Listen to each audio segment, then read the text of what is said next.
What is up, guys? Walo J here, and I'm here with my co-host and producer, Chris Punk Nugget Nugs. Yo. Sorry, I'm trying to write stuff. I have to introduce him because he won't say his name. And pulling co-host duties today with us from the Nest podcast, Brandon. Me, yeah. That's what he does. I know. I hear it every week. It drives me crazy. I'm like, fucking say your name. Well, I do like the guy from, you ever follow Chujitsu? Chewy? Yeah. So his buddy Adam. What? Adam, anything to say? Adam. That's all. That's most of the time what he's always said in his YouTube videos. Adam, you're lame. No, I love Adam. Adam's pretty cool. He seems like a very fun guy. You're slacking on getting him on the podcast. I'm just saying. Because you did. I'm slacking on a lot of shit when it comes to jiu-jitsu.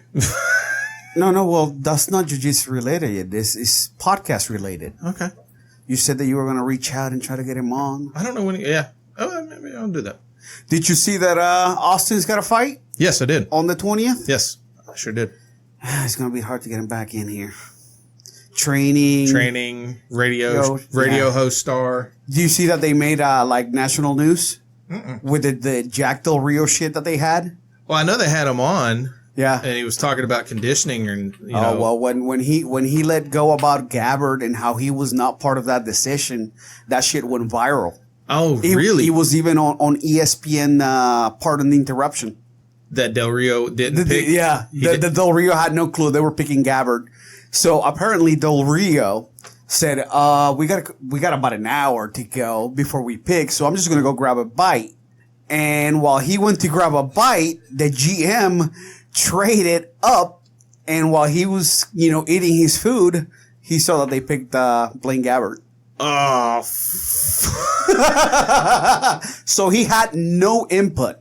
Besides the fact that he had, a record of him and said, this guy's like a second rounder. And they picked him like at 7 or 5. Yeah, they picked him high in the first. I know. It sounds like the Giants reaching out and getting Jones at the 6th pick overall. Dude, I went a week watching all the reaction videos from Giants fans, like breaking their TVs and losing their fucking minds in the bars. I was like, that's awesome. You know what?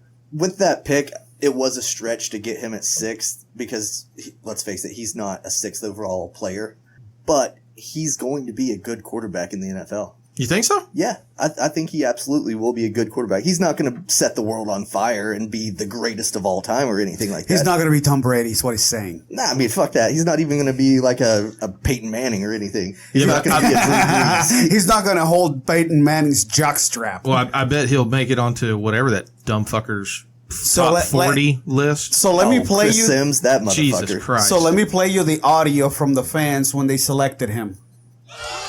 Yeah. Yeah, that sounded about right. Yeah. But he's going to be better than Eli. Dude, Chris. You think so? Eli won 2 Super Bowls. Eli's a bitch. Okay. Wow. Eli's Man. a bitch, mate. Wow. He won Do me 2 a Super favor. Bowls. That call that you were going to make to have him on the pod, cancel it. Right. Because he's not going to come on. Right? He's a bitch. I mean, he has 2 Super Bowls because other people made catches that were out their ass. Okay. He threw a lucky ball that happened to get pinned to a guy's helmet. Wait, there's some like real hate. Wait, who do they beat to win the Super Bowls? Oh, that doesn't matter. Right. For one of those, it did fuck up a perfect season. I will say that. Oh, that was a beautiful thing. That took a championship away from Randy Moss. Oh, poor Randy Moss. He still made it to the Hall. One of the great cash, homie. Yeah, he did. Yeah, but one of the greatest that never win a ring. Ain't That's that true. right, Dan Marino? Oh, Dude, I still feel so sorry for Dan Marino's last game. Like this, goddamn, what an ending, a punctuation to a career. 63-3. Hey, go do Ace Ventura 14 now. the Doom Bowl. What was his name? Fred Taylor. Yep. He just ran him out the building. You're like, the fuck out of here. What did he have? Like 200 yards that game or something? Something It was ridiculous. Yeah. Burnell threw for like 1,000 yards. Damn near. 27 touchdowns. Yeah. He posted his entire career stats in that game. Jimmy Smith cut like 19 balls. Yeah, it was a hard game to watch. caught like another 15. Because, I mean, you're like, come on, I want my team to win, but, let Marino go out a little bit of Man, that fucking game was No. over in the first quarter. They were like, cool, it's your last game. We're just going to go ahead and bury you. Yeah. Jared from Sportszilla is a huge Dolphins fan. We're so sorry, Jared. Yeah, he's already turned it off by now. Yeah.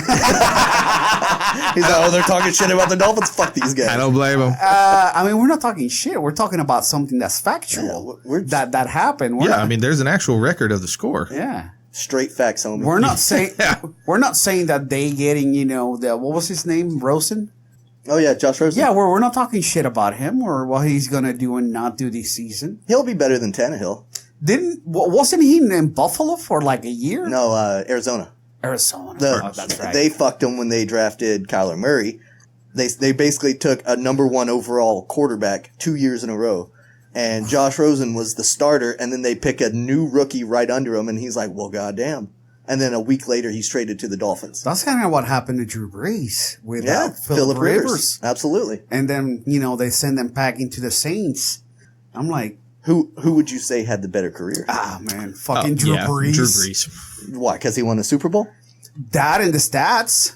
Phillip Rivers, low-key, sneaking in on a Hall of Fame resume. He really I'm is. sure. I mean, Phillip Rivers is one of the better quarterbacks. Phillip that's Rivers will underrated. suck for like the first 3 games, and then he'll catch fire for the rest of the season. I was reading or watching something real interesting earlier today. It was like a 14 or 15 minute long video that was, what if Randy Moss would have been drafted by the Cowboys instead of falling to the Vikings? Oh, one of those videos. And it started off, like, oh, the Cowboys, they would do this for the Cowboys. And eventually he would go to San Diego. And in San Diego was where he really made his nut.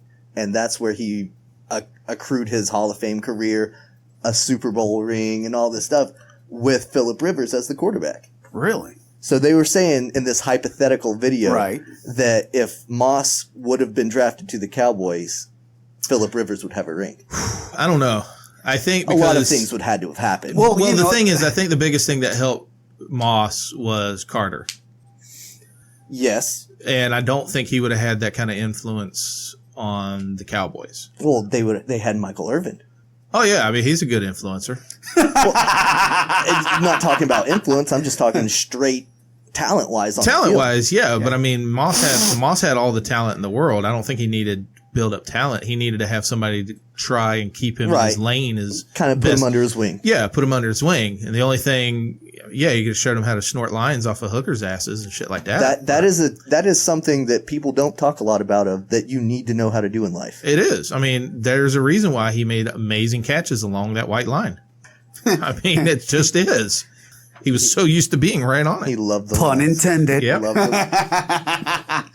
I love that cocaine. Because, I mean, Moss was always one of my favorite receivers. I loved him. Hit the flash, the talent. Bro, like in the video games, he was like unbelievable. You just throw it his way, he'll go catch it. Oh, yeah. Yeah. Just throw it amongst me. Like I haven't played a football video game since like 2010, but still, I remember.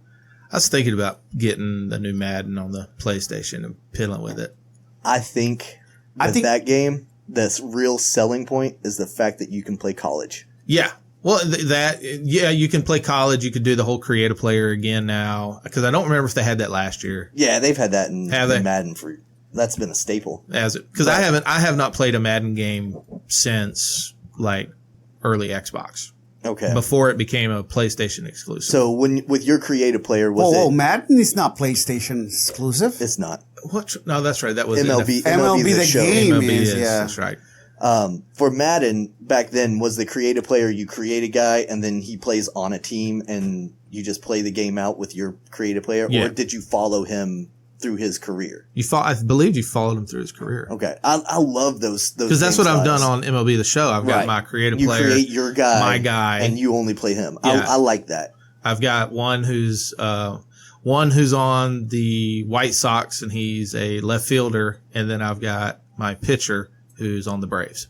Okay. So that was where I was trying to go with my left fielder, but I got drafted way low.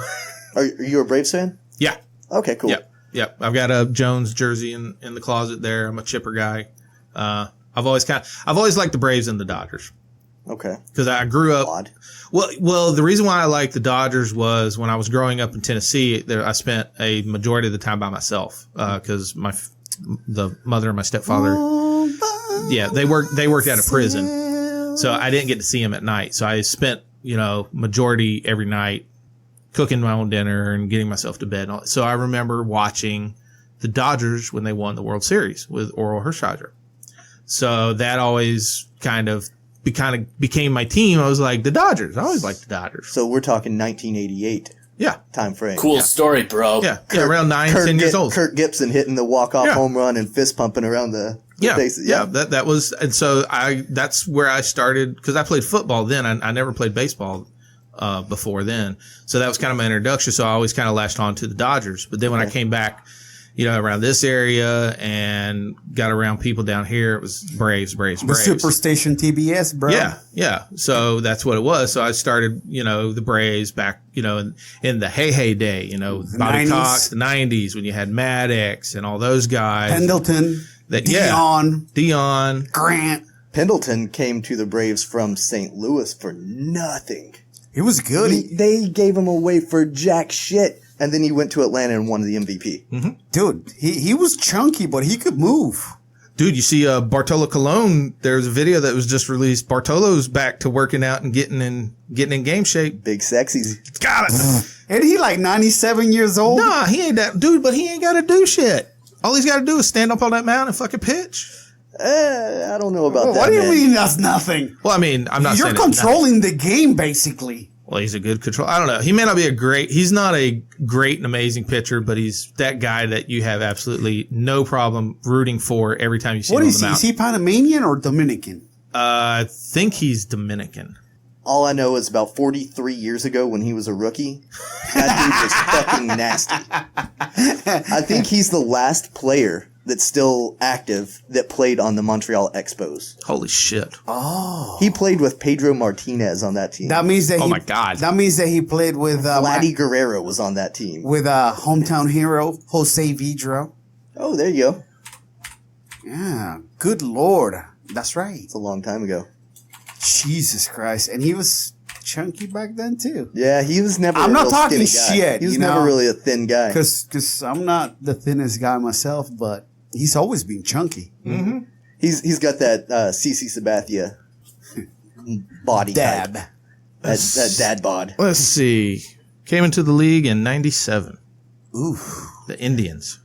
Oof. Then went to the Expos, White Sox, Angels, Red Sox, White Sox, Yankees, Athletics, Mets, Braves. He's hit them all, pretty much. Twins, Rangers last year. Good Lord. Yeah, he's hit He's a journeyman. like half the teams. Yeah. But he's good. He's all right. He's all right.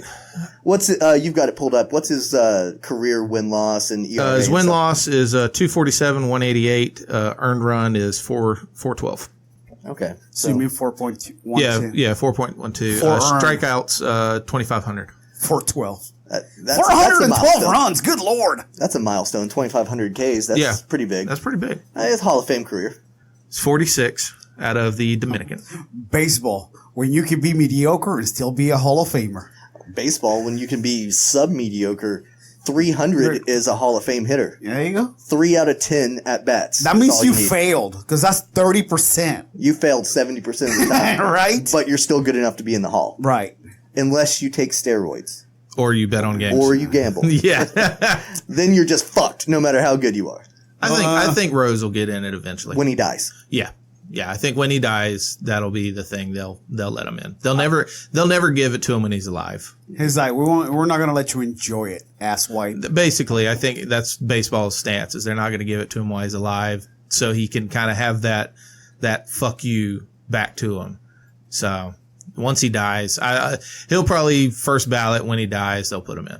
Did you see the commercial that he had a few years back with his wife or girlfriend or whatever she is that co-starred in it, and he was walking down the hallway of his own house and he was showing, some of the memorabilia that he had, and then off screen his wife yells, "Pete, you're not supposed to be in that hall." He's like, even at home? I mean, hey, he's taking funny. He's taken it and kind of ran with it. Well, he's written books, and and he's like he had a little stint. Dummy's Guide for Gambling on Baseball. Is it? I don't know. Be a good book to write. He could write.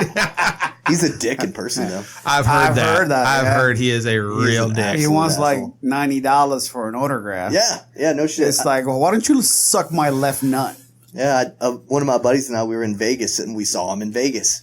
And we're like, oh, shit, that's Pete Rose, dude. Hey, Pete, can we get an autograph or something? Picture? Yeah, if you got $90.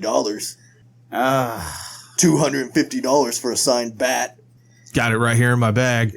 He probably had him up in his hotel room. Oh, I'm sure. Whatever, you know? How about I take that bat, Yeah. shine it up real good, turn it sideways, and stick it up straight up your candy ass. Better yet, I'll save my $90 and I'll have a good story to tell people about how much of a dick you are. Yeah, just wait till I go on a podcast. Yeah. I'll light you up.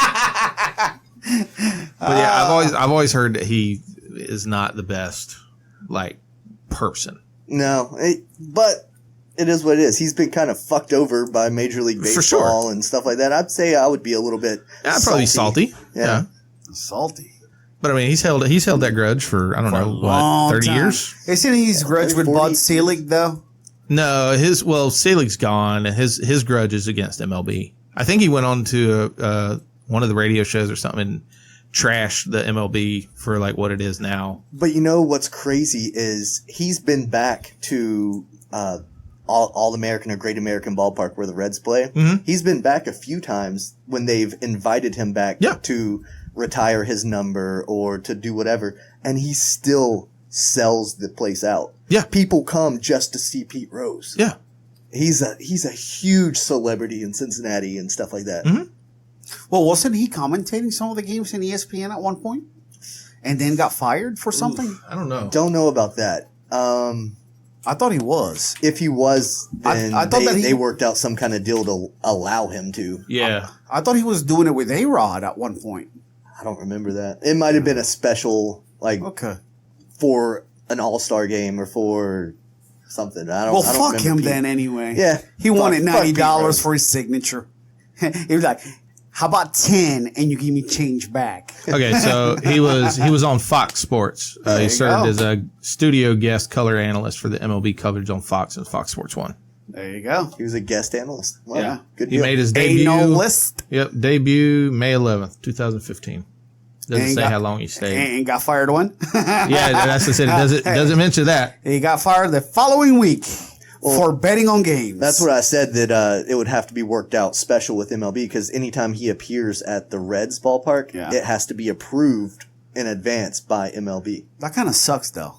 I own the team, but I have to ask permission to bring this scumbag into my field that I own. But he could buy a ticket and come and watch the game. There again, batting average 303. 303. He failed 7 out of 10 times. Yep. You suck, Pete Had Rose. 4,200 hits, 160 home runs, batted in 1,314. See, that's a stat. You wish you were Ted Williams. That's no shit. That's a stat right there that was unheard of in today's game. Over 4,000 hits and only 130 home runs. Yeah, 160. 160. Today's baseball, if you're not hitting home runs, you might as well get the fuck out. Yeah. You're gonna do.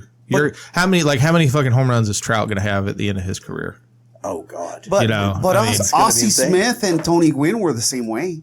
They didn't hit a lot of home runs. That's old school baseball. Yeah, that's old school. That's not this. That's not today. Touche. Today they have the launch angle swings. Yes. With a 2-strike count, they're not trying to push it the opposite field. No. They're still trying to pull a homer. Well, what's the dude, the caveman from Colorado? Charlie Blackmon. Yeah, he's hitting. He's not hitting a lot of home runs, but he's hitting. He's a good player. He's a good all-around player. Well, that's the thing. You have to be like one or two things now. You have to be like really, a really kind of good player at everything. You got to have good fielding, good base running, good hitting. Well, isn't that always quintessential? No. Player? No, because then you've got guys like, who's the fucker that I hate? I don't know. Plays for the Washington. You're Bryce probably Harper? thinking Bryce Harper. There you go. He plays Yeah. for the Phillies now. Oh, okay. Just the biggest crybaby in the world. He's not great at fielding. He plays first base. No, he doesn't. No. He plays right He's an field. outfielder. Is he? Yeah, he plays right field. He's an average outfielder. Yeah, he's an average outfielder. But on the plate with a bat in his hand, Plus he's a power. fucking monster. Yeah, plus power. He should go to the American League then and be a DH. Maybe eventually. Maybe the National League should just get with the program and include a DH. Well, whatever. There you go. Sounds good too. I don't need to see pitchers going up every 9 hitters. Come on, to be a guaranteed out. Bartola was not a guaranteed out. He hit one homer in his career. Yeah, I know. What's It was the greatest thing. Celebrated it like it was the fucking. What about the fucker from the Mets? The Thor something? The tall guy from like Noah Syndergaard? That one. If he goes to the plate, he might jack it. Yeah, but he'll strike out 9 out of 10 times. Didn't he have like a game where he hit like 2 or 3 home runs? I want to see it was like 3 or 4 years ago. Who is this? Syndergaard. Noah Syndergaard. I know earlier this season, to your point, he pitched a complete game shutout. All 9 innings. The Mets won the game 1-0, and it was on a solo home run by Noah Syndergaard. Boom. But that doesn't happen very I often. want that guy on my team. You know, Madison Bumgarner is another pitcher that's kind of been known to have a decent bat. Was it he in that movie, The Rookie? Probably not. No, I don't think That so. would be way before his time. Yeah. Okay, never mind. Yeah, Bumgarner was probably 4 years That old. was his last name in the movie, the kid. Oh. It might have been, but it I don't wasn't. think so. I think it was Rosenbaum. Oh, okay. There you go. I think, yeah, that's Henry Rosenbaum. Hey, he was bum something. there you go. Yeah, Rookie of the Year. Yeah. Good movie. Yeah, that was a good movie. Yeah, Rookie of the Year. But Way back when we were teenagers. He's fallen off. They used to make so many good baseball movies. Oh, yeah. Or Back in the sports day. movies in general. Now you don't really see them that often. What was the last good sports movie that we've had? He got probably game. The Blind Side. Yeah. Yeah. Blindside was good. I enjoyed it. Remember the Titans was a good one. Yeah, that one was good. But those still, What do you mean, that's been years What ago. the fuck? What do you mean, eh? Motherfucker, He Oh was my alright. God. You're probably like one of those people that didn't cry in the Never-Ending Story either. What the hell's that? Okay, yeah, I figured as much. It's an old movie, Never-Ending Story, is where the kid's horse Hidalgo, he died in the mud pit in the he was quicksand. probably a The big faggot. dog that flies in the sky. Yeah, the and big all dog this that stuff. flies with the world turtle and stuff like that. No, I haven't seen that. Okay, Atreyu. Atreyu, yep. I saw a Dirt Bike Kid. Okay, yeah, no, that's not even remotely in the same vein, but cool. I'm glad you saw that one. Where's your cool story, bro button? Yeah, yeah. Cool story, bro. There you go. But yeah, I mean, the Rookie was a good baseball movie. Then there was the one with Costner. Well, Costner's had like 2 or 3 baseball movies. Bull Durham. Yeah, that was good. That was probably the best one to me. That's my favorite baseball movie of all What time. was her name? Diane. No, not Diane. Not What, Diane Keaton? No. Sarandon. Susan Sarandon. Susan Susan Sarandon. Yeah, she used to give me wood. Yeah, Bull Durham was For good. sure. Especially in that movie. Especially that movie, for sure. Well, then he had the one too where the cornfield where he built the Field of Dreams. Field of Dreams. That And one then was good. the one where he was a pitcher in Detroit. With, Was that for the with Kelly Preston for the love of the game? for the love of the game. That was a good I movie, think that was too. the last baseball movie he did was for love of the game. I wanted to say Trouble with the Curve when he was talking about that. That but was that's Clint Eastwood. That's a newer Moneyball one. was pretty good too. Moneyball Brad was good. Pitt, yeah. I enjoyed Moneyball. That one was cool because it was based on true story. Story. Yeah. Yeah. And you kind of got to see behind the scenes and a little bit like that. So, 'cause you Mr. never- Baseball. Come on, dog. that was good. Tom Selleck? Mr. 3000. That was Bernie Mac. I haven't seen it all the way through, man. You got to watch it just because it's Bernie Mac. I mean, was it a great baseball movie? No. I'm scared of you, motherfucker. But Bernie Mac's in it, so it's great. He thinks he's the shit because he's got Wait. 3,000 hits, and then it's revealed that he doesn't. You watch a Bernie Mac movie? Dude, Bernie Mac was one of my favorite comedians. I seriously doubt. You know, No, Kings seriously. of Comedy and all that? Yes. I seriously yeah. doubt that. I did. I think he's lying. No. I loved Life. I think he's fucking jangalang. he's trying to get the black people on his side. Oh, 'cause- jeez. Do you want me to? Yeah. Be like the Democratic convention where everybody starts speaking in Spanish to try to get that vote. It's like, what? Oh, boo boo, what are you doing? Oh, what? What happened? So the Democratic convention was a couple nights ago, and Oh, it was a 2-night event. yeah, it was a 2-night event because they've got like part 100. 1 and 2. They've got like Jesus 6,000 candidates. Yeah. So, So in the yeah? first one, one of the candidates. 20s for real. Yeah, it's 22. 22 is the number they have. So one of the Let 'em all candidates started answering his questions. He started in Spanish. Bienvenidos. Yeah, and then and it was hilarious because as soon as he did it, half the other guys just was like looking at him, going, "You motherfucker." You took my fucking pander. Well, I was going to do this. You stole it. So then they started doing it too.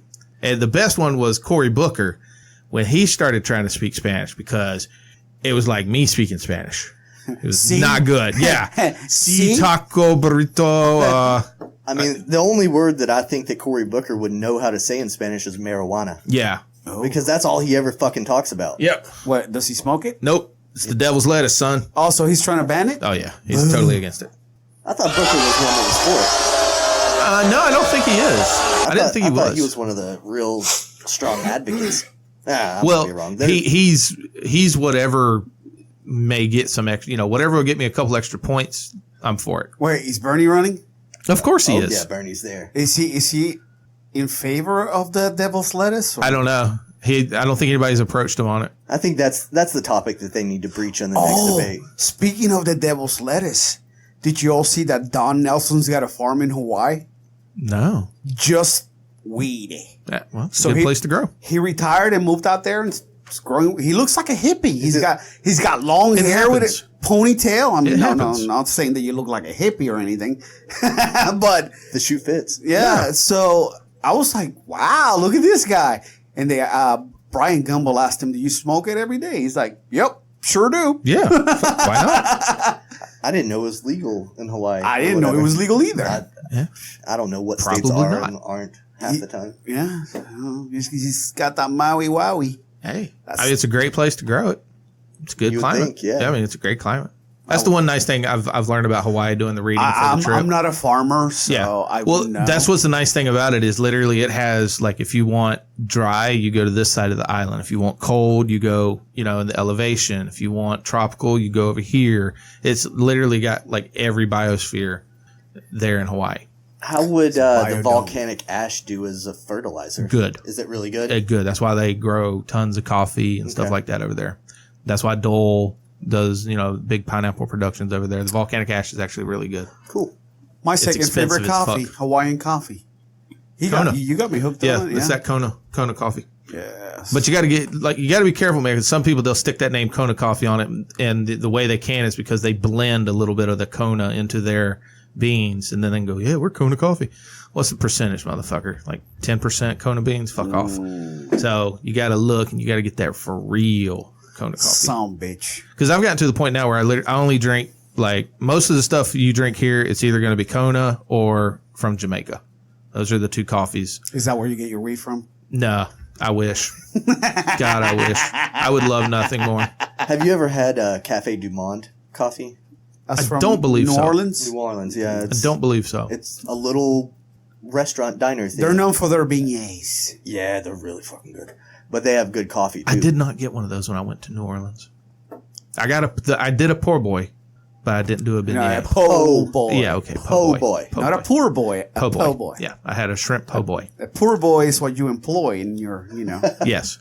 in your plantation. Yes. And I got fucking drunk. On coffee? No. I was going to say, what kind of coffee were you drinking? Hurricanes. You're drinking Hurricanes? Yeah. What's in it?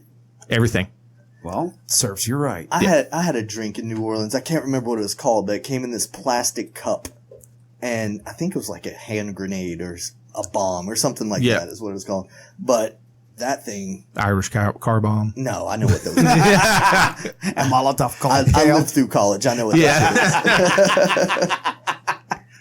Yeah, no, we arrived in New Orleans at like noon. I was blitzed by 2 and then had to spend the rest of the day kind of coming back to reality because we had the concert that night we were going to go see at the House of Blues. I think that's just how New Orleans works. It was a country concert. Yes, it was I don't know if you would consider Jerry Jeff Walker country. I don't know who that is. Jerry Jeff Walker, he's more I would consider Jerry Jeff Walker more folk singer. He's the one that sang Mr. Bojangles. A couple other songs he's had, but my dad's always been a real big fan of his, so that's me and Dad went there. So is Jerry what? Jerry Jeff Walker. Let's see. I don't know anything about country. There again, I don't really. This is more. It's like Texas. Well, I definitely don't know anything about Texas folk. I don't know. I think he's pretty country, bro. With a with a son like Redneck Mother. Yes. Okay. There you go. But yeah, that's who we went and saw. Redneck Mama. Let's see. She had me in a trailer. That's not as country as I thought it would be. That's not his song. That's an ad. Oh, okay. I'm dumb. Let's see. Pickup truck song. I'll tell you a little story. That about is this song. fucking Outlaw. redneck. Okay, well, it's outlaw country is what they call My it. favorite Country or parts was outlaw I used to country. go down to Lukenbach and ride around with Hondo in his old pickup truck. What song He is had that? an Is old that- green Chevy pickup. Pickup truck Outside it song. looked like Okay. it'd been beat all over with a tire iron.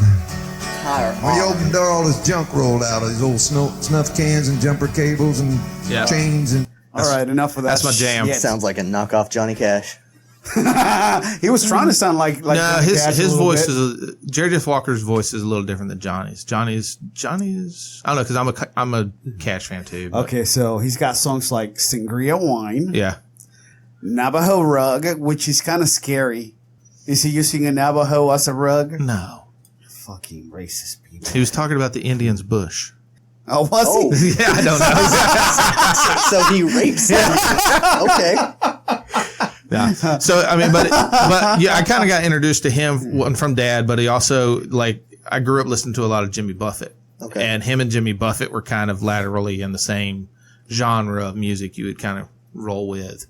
You know, like if you were listening to the Jimmy Buffett channel, you're going to get some Jerry Jeff Walker mixed in and some stuff like that. So, What does Jimmy Buffett sing? What kind of music oh is that? God, Island Beat, Island Beats. Margaritaville, Yeah. stuff like that. But he's got, yeah, there you go. It's a white guy trying to pretend that he's from Jamaica. Is that what it is? Pretty much. Kind of. You know, kind of followed Hemingway around, mainly based out of the Keys, that vibe. But he's got like some, like one of my favorite songs he's got is Pirate Looks at 40. That's a good song. And, Did pirates live to be 40 back in the day? well, what it is a story. It's basically like a guy who's out of time. He was just born in the wrong time, kind of thing. You know, like being now. You know, like I love being on the water. I want to be in a sailboat. I want to sail places. I want to do stuff like that. So doing that nowadays, Sailing. yeah, you know, that's what I love. But doing that now, it's, you know, Would you call it a passion? no, it's not a passion. No. I still haven't, like we said, I still haven't quite found the passion. I'm still looking for mine. All I know is if you drink enough land sharks, Jimmy Buffett gets really good. Oh, fuck yeah. Oh, yeah? Fuck yeah. You know, speaking of land shark, You're not drinking land shark, son. You are drinking, That's a Yingling. that is a Yingling. I deserve this. I am a big supporter of Yingling. Don't judge me. Yeah, Wallo came in today and he was like, Salud, need a beer. motherfuckers. I need a beer. And he's like, I had such a rough day. Beer And me. He just cracked it open. Yep. Hasn't told a shit about his bad day.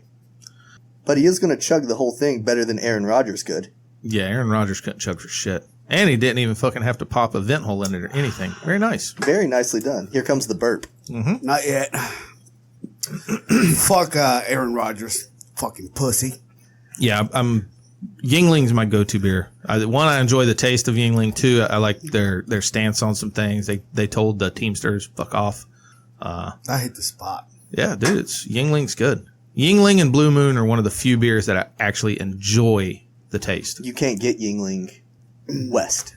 Really? Yeah. I think it's like even west of the Mississippi, you can't get it. I've got a buddy that lives in Kansas City. Mm-hmm.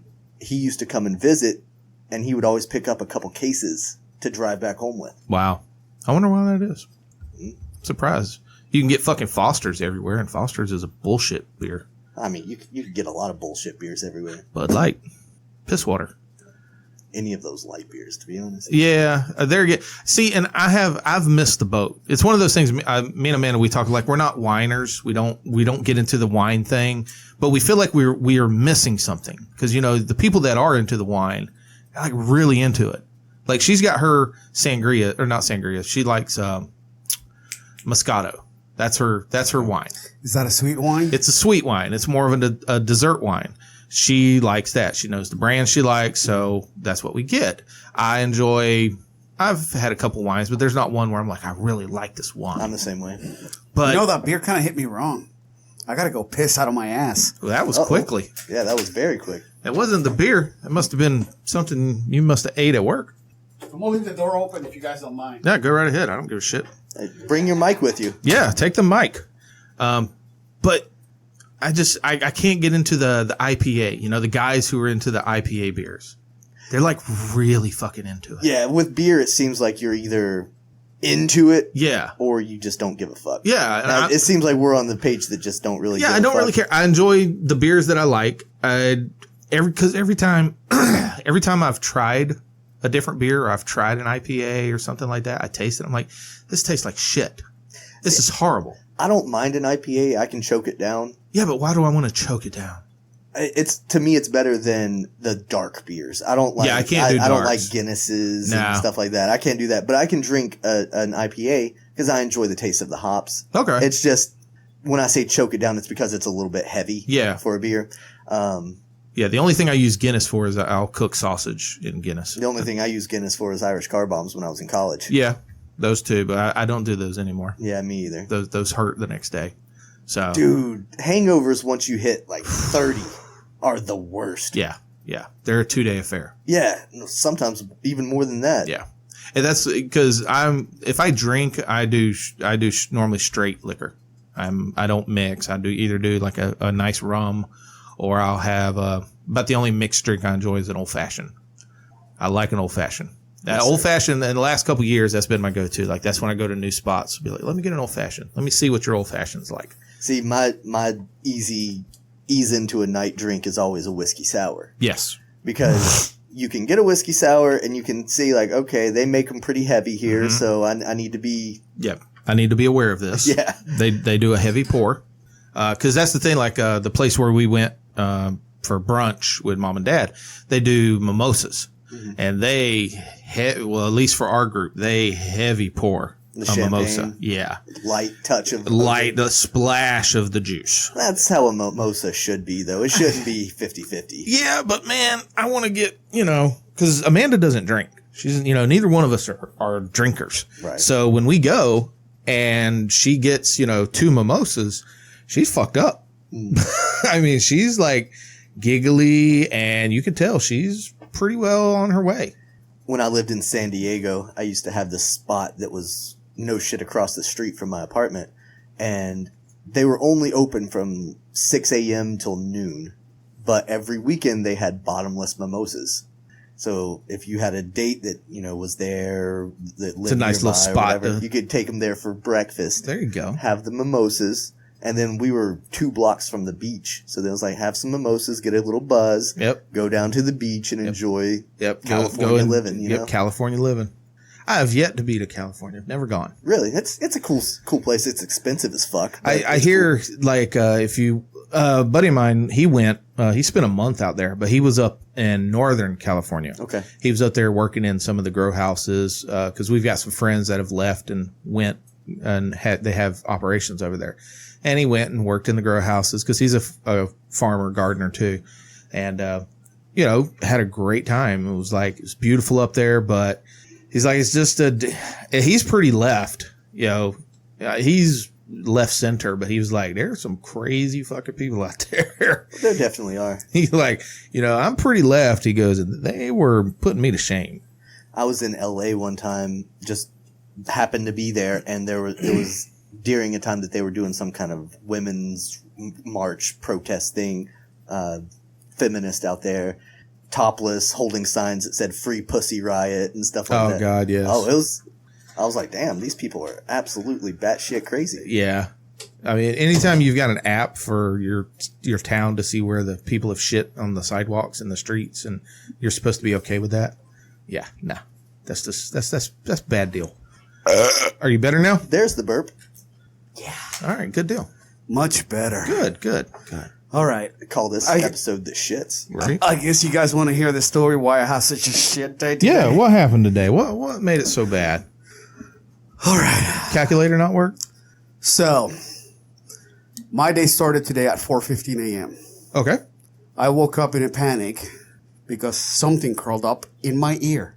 I much rather would have been up my ass because I could have just shit it out. Right. Anywho, crawled up my ear. Immediately, I jump out of bed. I grab a Q-tip. First mistake. You don't ever want to lodge it deeper in there. But hey, in a panic, You did. You're like, oh, get the fuck off of me. All right. So I start trying to flush it out with some water, whatever the fuck it was. I couldn't get it out. I called Michelle about 8 or 9 times because she works for an ENT. You could feel this thing moving in your ear still? Yeah. Okay. Not only moving, but buzzing. Ugh. So Just. it was like every time you move, you hear like a little buzzing noise. So it finally stopped moving. I'm like, the fuck am I going to do? Michelle finally answers. She's like, what is going on? I'm like, I got something in my fucking ear and I can't get it out. She's like, well, you can go to the ER. And I'm like, man, that's $100 right there. Yeah. And she said, well, what Starting at $100. yeah, starting at $100. That's just your copay, bro. Yeah. And then what they're going to do is they're going to refer you to us. And I'm like, so I have to pay $100 plus a copay for the specialist. Gotcha. No, I'm not doing that. So she said, well, the only other option is wait till we open at 8. Keep in mind, it's 4:15 a.m. You can wait till 8 a.m. and come see us. So I'm like, fine, fuck. You know, this thing's not moving, but my ear's, clogged. I feel it. It's bothersome. It's annoying. I'm pissed. Keep trying to flush it out. The son of a bitch won't come out. Now, were you trying to flush, or did you do like a flood where you just lay on your side, fill the ear cavity, and let it sit? No. You see that? I think that was a mistake. I didn't do that. I have this thing that squirts. Yeah. And I was just shooting water up there. Yeah, and it's holding on. Yeah. Yeah. No, you should have laid your head on your side, flooded it. Yeah, hindsight 2020. Oh, for sure. Let me finish my goddamn story. So 7:30 comes around. Well, I go to work at 6 o'clock because I got to get my hours, bro. So go to work. I'm sitting there. I'm like, fuck, looking at the clock. I'm trying to work, trying not to think about this bullshit in my ear. And every once in a while, I feel my ear expand and contract. Oh, That's so weird. I know. I'd lose it. Then I start getting a headache and like when you get an ear infection and you feel it coming on. Yep. That's how it was feeling. Yep. Like that pain. And I'm like, fuck. So Michelle texts me and she goes, I'm at work. I'm like, cool. I'm on my way. I get there within like 10 minutes because I was hauling ass. I won't say how fast I was going 100. I get there and she brings me back to one of the rooms and she puts that fucking thing in my ear to look at it. And I see her face.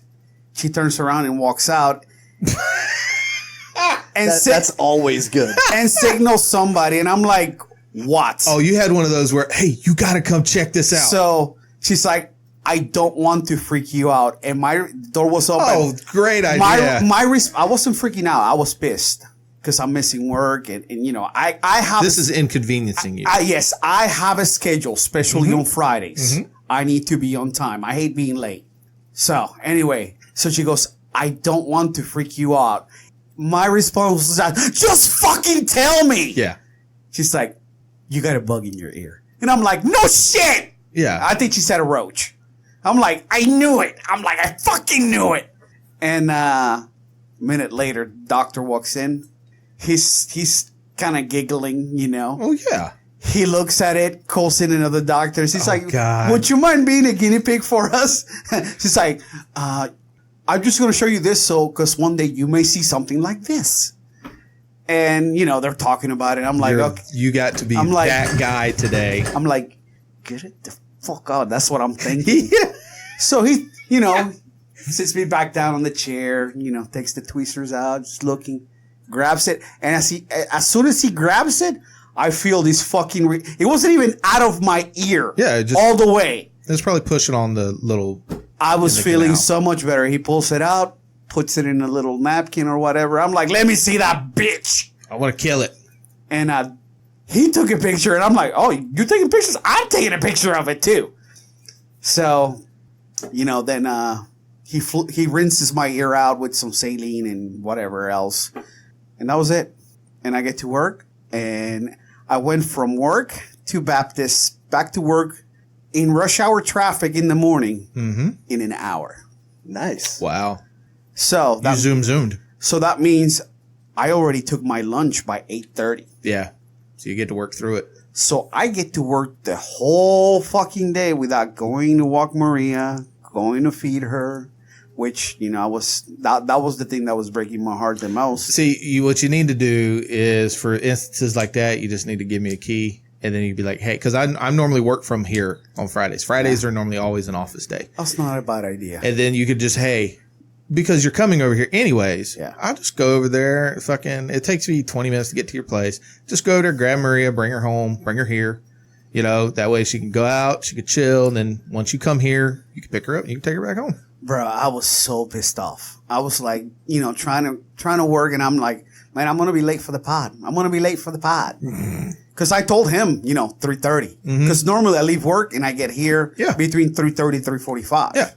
So, you know, I was on time. Yes, he was. I know. He was. Just saying. So it kind of fucked my day up. Just that fucking little bug. Well, you know, I'll give you a pass on this. I mean, you know, I'm not going to hold this against you that you got a bug in your ear and you had to go to the doctor. Because I'm telling you, be lucky that there wasn't like a rotation of, you know, students that were coming through the place, because with a situation, because not a lot of people get a bug in their ear. No. And then you would have been like, oh no, we need to get everybody in here. Everybody's got to take a look at this. And I know you are not, I'll just sit here and be chill about this while this bug's in my ear and be cool with letting 20 other people come in. Just get it the fuck out. Yeah. Yeah. So be lucky that it wasn't one of those days. Yeah. Well, it's not a practicing, you know, student hospital anyway. They'll still do rounds most of the time. Yeah. Well, not in that office. Well, good. Because Amanda, when she was going through college, she did her rounds, and she did hers at Shands in the psych unit. So she got to do the psych I think what pissed me off the most was the fact that it threw off my schedule. Yeah, it's just an inconvenience. Yeah, I mean, I kind of panicked for the first 10 minutes, but, you know, once I realized what's the worst thing that can happen. It's not the bug from Star Trek that's going to take over your mind. Yeah, yeah. So I'm like, fuck, I just got to wait. I just got my mind time, you know, and that was it. So my day has been kind of shitty since 4 o'clock this morning. I'm sorry. So that's why I needed that beer. I'm going on like 3 hours of sleep. So I feel your pain. Yeah, but you were probably just watching porn jacking off. No, I don't know. No, I actually came over here and was playing video games. But yeah. Same shit. Yeah. Speaking of porn. Okay. Good segue. Have you guys heard of this VR porn? Oh, yeah. Yeah. I've never experienced it, but I've heard plenty about it. Dude, I'm not talking about the VR where you put on the goggles and... Oh, no, they have a whole different... There's whole systems. I'm talking VR porn on your standard cell phone. No, I have not. Will you put it on the Oculus? No. Straight up, you go... Oh, so it's almost shot with like a 360-degree camera? You know those... Yeah. You know the pictures that you can get to where it's like you move your phone all around? Yeah. They have porn like that now. Maybe we should get a couple of chicks in here. Yeah, I'll let you pitch that to me. I have that camera, which is what I used to do my virtual tours. Okay. So yeah, well, you can get it set up in a heartbeat. No shit. But all you have to do, go to your preferred porn platform. I'm not going to discriminate. Okay. Pornhub. I'm a Pornhub guy. All right.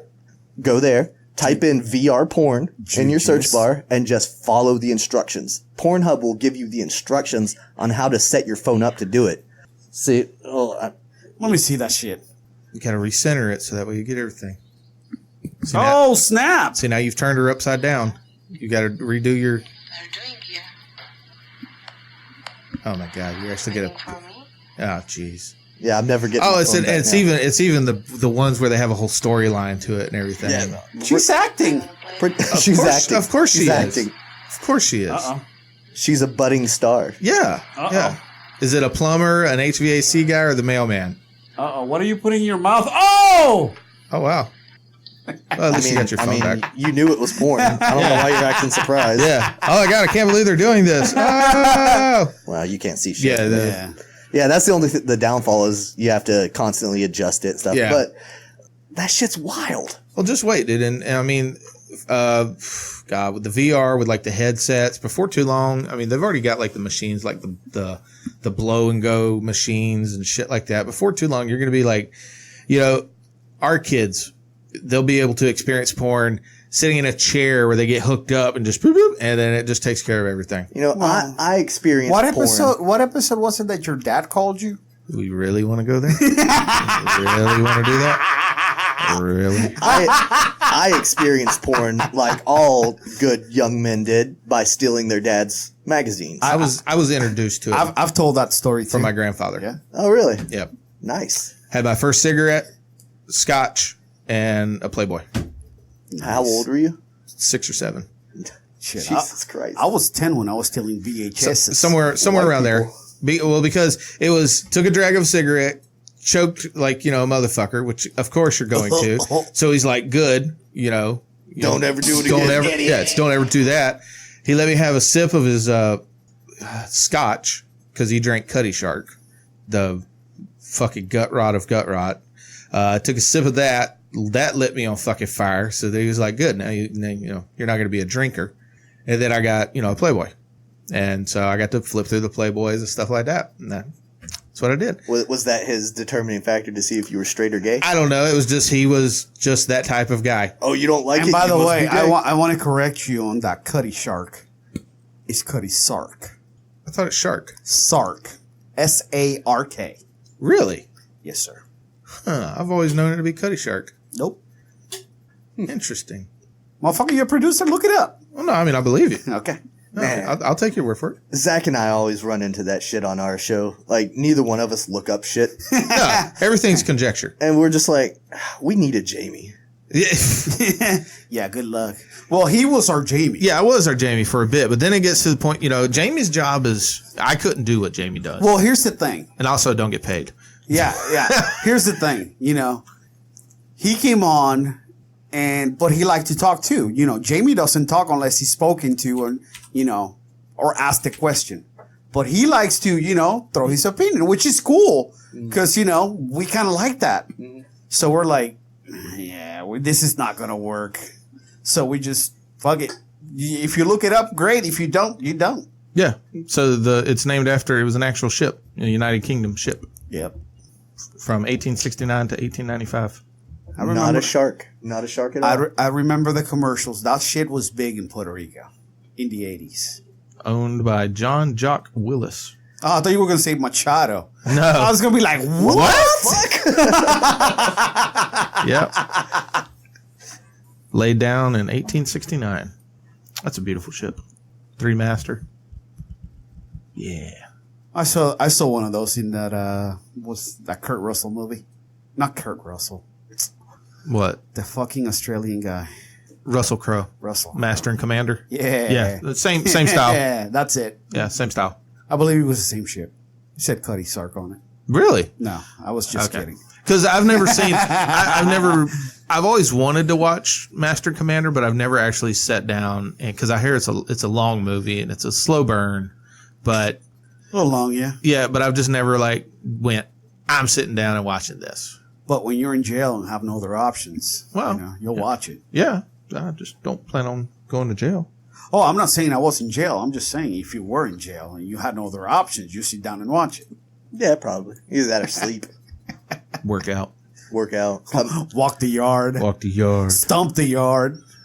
Let's talk about Big Papi. Big Papi, yes. Dude. So Big Papi was laying down the Big Pipa. That's piping. Well, I don't know. Is that what's came out? Because I heard it was a mistake. It was they were supposed to go after somebody else. Nah, that's bullshit. Well, let's give the official story that they're presenting. Yeah. Because just today they announced that they arrested the kingpin. Yeah. The mastermind guy. Well, wasn't he in jail already? No, that was one of the guys that was involved with the planning process was in jail, but the mastermind they thought was somewhere in the U.S. They picked him up somewhere in the Caribbean. I don't. In the Dominican, probably? Dominican Republic? No, it said specifically Caribbean. So I don't. Interesting. The story was like 20 seconds old whenever I saw it. So, but now they've picked him up, but they're saying that it was a case of the hitman went after the wrong guy. Okay. They were supposed to be going after Papi's friend that was there with him. I don't see how you don't confuse know, man. Yeah. a 180-pound guy to a 260-pound jacked guy. Yeah. An icon that everybody knows in that fucking place. Yeah. I mean, of all the people you chose to And shoot. apparently the confusion was based off of pants color. Okay. I'm just You know, that's what's regurgitating information. 260-pound guy wearing blue pants. Well, they were white. Oh, okay. Whatever the fuck they were. Let's see. Alleged mastermind in Ortiz shooting is arrested in Dominican Republic. Oh, it was in the Dominican Republic. Okay. So, yeah, it was... Dude. You can't shoot Big Papi Nah. in the Dominican and expect to get away with this. Dude, I saw a video where they were beating the fucker up and they were screaming, leave him alive, leave him alive. Like, don't kill him. Yeah. Type of shit. Because they wanted him to, like, pay for his shit. Fuck yeah. Dude, you shot Big Papi. But like Walo was saying, another part of this story that's come out was that Papi was, He was laying down the pipa. Really? laying down some pipes on the kingpin's wife. Well. So, case of mistaken identity, or Yeah. you fucked my bitch. Yeah. That catches most people a bullet in any country. Yeah, I mean that's the international. I mean, look at what happened language. to the dude that gave what's his name? Pulp Fiction. I was trying to go Pulp Fiction. Marcellus Marcellus Yeah. Wallace. Yeah, gave his wife the foot rub and fucking He got tossed out of the window. tossed out of a window for a foot rub. You think you're gonna lay the D down and not get shot? But he didn't even do a good job. He shot him like once Yeah, you shot him once in the back. in the back. I mean, Come on. back of the head at least. Come Yeah. on now. Yeah, he shot him from like, I don't know, it looked like about 15, 20 feet away. Didn't even get up close. But all this does is it makes the legend of David Ortiz that much bigger. For sure. Survived a fucking, shooting. Assassination attempt. Yeah, assassin. Yeah. Yeah. He could literally run for president right now of the Dominican Republic. Wait, what's... I guarantee you he's in the Hall of Fame. Governor? No, he would be. He would be president of the Dominican Republic. We'll find out soon. He's eligible. Yeah, about to- next year, or the year after. Yeah, because he's officially retired, isn't Yeah, he? yeah. He retired let's see. 2 years ago? Well, he don't have to be 2 retired years to be ago. the, So it the has to be president. 5 years. 5 years before retirement before you're eligible. Oh, you're talking about the hall. Yeah. Oh, yeah. Yeah, He's he'll the get it. he's the Yeah. first ballot, bro. I don't know, bro. You'd be surprised. There's been a couple people that you would think should have been first ballots. The only reason I don't agree with the first ballot is because he was mentioned along with a lot of that steroid stuff, and they've kept a lot of those Look at him. steroid guys out. Do you really think he was doing steroids? Absolutely. Yes. You do? I don't. You don't think he so? was always a big guy. Dude, Okay. he was always fat. Sorry, David. He was always You a big are guy. fucking It's fat, not like bro. Barry Bonds that was skinny little twig Twig, Bonds yeah, in yeah. Pittsburgh. And then comes back all with of a fucking sudden, blockhead. Yeah. And then he's got a Tito Ortiz head. Yeah. Yeah. And he does, you go from looking like he did to you're standing side by side with Sosa and McGuire. Yeah, I mean, let's face it. He went from looking like Dave Chappelle to fucking Arnold Yeah. in like 3 days. Well, have you seen Chappelle lately? Chappelle. Jacked. Did he get jacked? Chappelle's on that fucking juice too. I think Rogan got him on that TRT. Probably. shit. Yeah. I haven't seen him in forever. Like, Like- I'm thinking of like- crackhead Dave Chappelle. Yeah. Yeah. Back in the day, you'd be like, man, I'll fuck you up. Now I'd be like, oh shit, Chappelle might fuck me up. Yeah. Oh, wow. Chappelle got those abs, those obliques going. No shit. Yeah. Yeah. Chappelle's big now. Yeah. I mean, I don't want to say like Joe Rogan big, but he big. He can't get like Joe Rogan big. He's too tall. Joe Rogan's like what, 4'3", 4'4"? I don't know. I thought he was like 3'9" or something yeah. like that. He's as wide as he is tall. He's built like a little gorilla. Dude, those hands, bro. And he can Those kick. those hands look like if they grab you, Oh, fuck. they're gonna hurt you. Damn, Dave has gotten pretty buff. Right? Yeah, right? You saw Told it? you. Yeah, I just looked it up. That's insane. Yeah, it's all that that juice. It's that muscle farm, bro. Yeah, that's what it is. Muscle Farm. It works. I need to get on Muscle Farm. Oh, bro, I saw a stack that you can do, and it says on the website. It said not for human consumption. No, of course. but people were buying it, which by the way is what Sean O'Malley got popped for. It was Austrian, and this website had it in like a little bio, And it said not for human consumption. No, because but they will sell it to you. No, because that's what they gave last year's Kentucky Derby winner. Jesus. But is that the one that got disqualified recently? Probably. So was hot. Sugar Shane O'Malley. Yeah. So God damn it. he's not being suspended by USADA because it's just traces. Which is it like Picos? Kind of the same situation, which is kind of stupid because if it's hot, it's hot. No, because if it's traces and you already know the situation with John Jones and you're the same athletic commission that said no, but then you're like, okay, we'll look into it further, and then you come back in like, okay, cool, we get it now. Why are you punishing this guy? It's the same situation. Has he ever had those levels before? No, that's the thing. They're new. He popped to begin with. I think it was like 6 months ago, but it was determined that it was a dirty supplement. Really? Now he popped again for the same thing, but they know it's traces. It's not that that he's doing it on purpose. So that's why USADA's like, now we're not going to suspend you because we know it's traces. So now everybody's going to start. Hey, what was that supplement you got that was tainted? Take that. Piss hot, win your appeal for a dirty supplement, and then you can just take it. And as long as you cycle right, there'll be traces, and you can be like, "Yo, this is from the dirty supplement." Well, it doesn't work like that because if you're over a certain level, yeah, but if you cycle right, well, what if you don't? See, this shit, all that it's going to do is piss me off every time that it's mentioned. Because it's going to be the same fucking thing as like... Yeah, because they're going to compare it to your boy shit. No, not even that. Well, yeah, I guess sort of that. But, like, for me, it's going to be like the tuck rule in the NFL. Anytime somebody's, like, thinking about Tom Brady, they're like, oh, it's the fucking tuck rule. Mm-hmm. This is going to be the John Jones rule. Oh, yeah. The Pico rule. The Pico rule. The picograms. Yeah. Picograms strike again. Yeah. It's going to be the same thing, and you're going to have one camp that's always just... oh, fuck all that bullshit, blah, blah, blah. And then the other side, it's like, let them play. Yeah. And there's not going to be any middle ground. No. It sucks because, as the testing has gotten so good that they'll be able to tell you like, oh, you pissed an hour ago. Cool. They'll know everything. Mm-hmm. But, at the same time, it's just hurting the guys that, okay, they had a dirty supplement. Cool. You still got suspended for your 6. But now the commission, because they need to investigate further, they're not going to license you. And because Sugar Shane is not a big star as John Jones, they're not going to fucking move that car to California like they did for Jones. No. You know? They wanted Jones back badly. Yeah, they did. So that's where they're like, you know what? Fuck you, Vegas. We're going to Cali. It's an hour and a half away. Yeah. Fuck all the other fighters. Yeah, pretty much. All the other training camps. Everybody else except Jones gets to eat a bag of dicks. Pretty much. Yeah.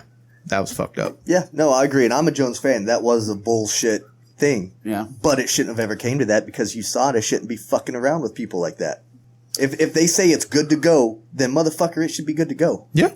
Well, the thing was, it wasn't USADA. But that was before it wasn't USADA. It was the athletic commission. So if USADA says he's good, then fuck, you're not doing the testing. They are. But then, so let that be the last word. Then, like the very next month, they came back and said, "Okay, Jones can fight in Vegas." Yeah, but that was a month after the fact. Yeah. Well, they didn't. Well, I guarantee you, they didn't think that if we don't license him, they're going to move the whole event to California.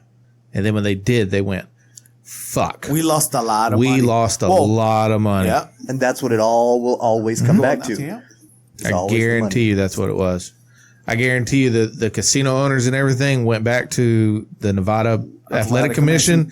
It was like, you need to get your shit right because you just cost us millions. Well, Jones has been on the news this week a lot. Not really for, steroids or anything like that, which is good because he's fighting next week and we definitely don't want any. No, we'll find out after the fight because Dana's not going to let anything come out before the fight. But still, we definitely don't want anything to pop over as far as steroids go. But I guess Dylan Dennis was calling him out. And he's like, I'm like, dude, why are you calling him out? You're in Bellator. Dylan Dennis was? Dylan Dennis. What? Yeah.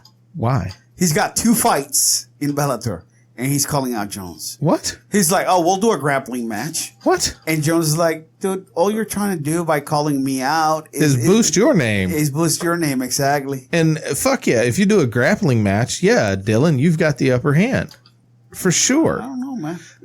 Jones doesn't have the But he's no slouch either. No, he's no slouch. I'm not saying that he's a slouch, no. But Dylan, for as much of a douche that he is a good jiu-jitsu practitioner. He is good at that.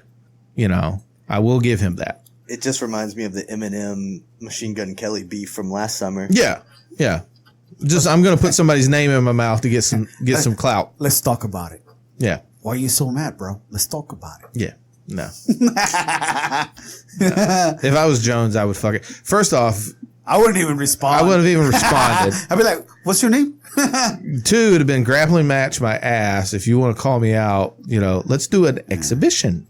Let's spar. Well, now Dana's also talking about trying to get with the athletic commission to overturn Jones's loss from 2009. The Matt Hamill. The Matt Hamill one. The no decision or no contest. It was bullshit, man. You know, 12-6, any kind of elbow you should allow. You know, Rules are rules, bro. I understand the rules are rules, but it was a bullshit stop. I mean, he should have had a point taken at worst. He got no warning, you know. He was just like pulled off Matt Hamill and disqualified. Wasn't it because it was ruled that Matt Hamill couldn't keep fighting? He couldn't continue. The doctor stopped it. He was fine. He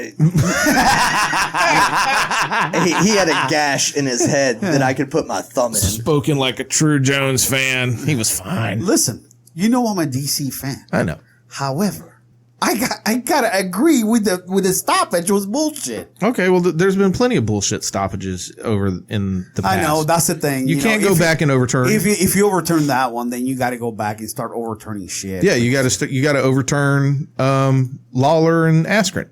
Well, I don't know. That one's iffy, and that one wasn't a rule break. Jones was at least a rule break. I see his point. Yeah, I guess. You've got a lot of fights like that, though. A lot of fights that ended in a fluke finish. Yeah. What about a gold girl that took a fucking toe to the eye from a kick? Well, Cats in the Gano. Yeah. Protect your eyes at all times.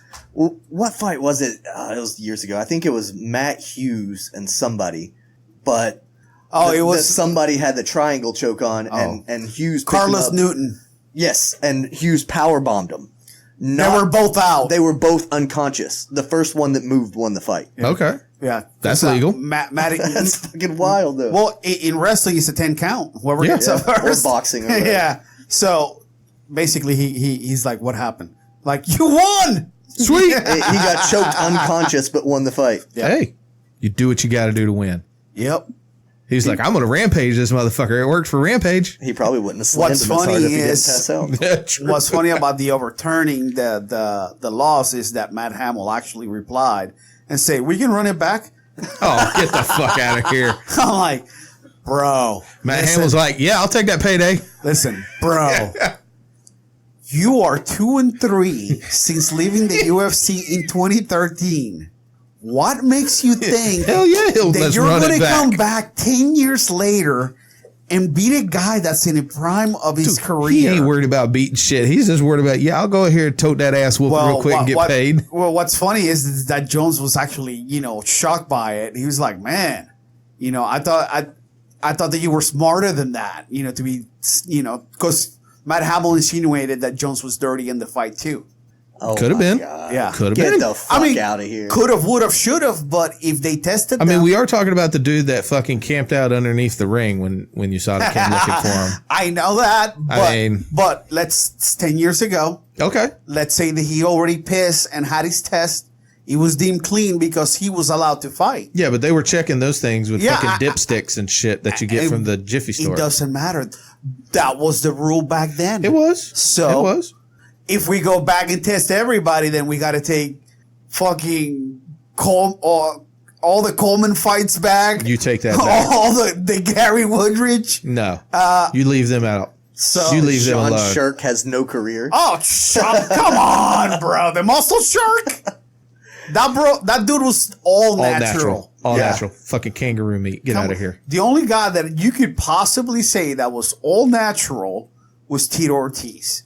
Because that motherfucker's body has not changed in the last 20 years. No, he's kept that cycle on point. For that exact reason. Exactly. Nobody will ever suspect shit. Yeah.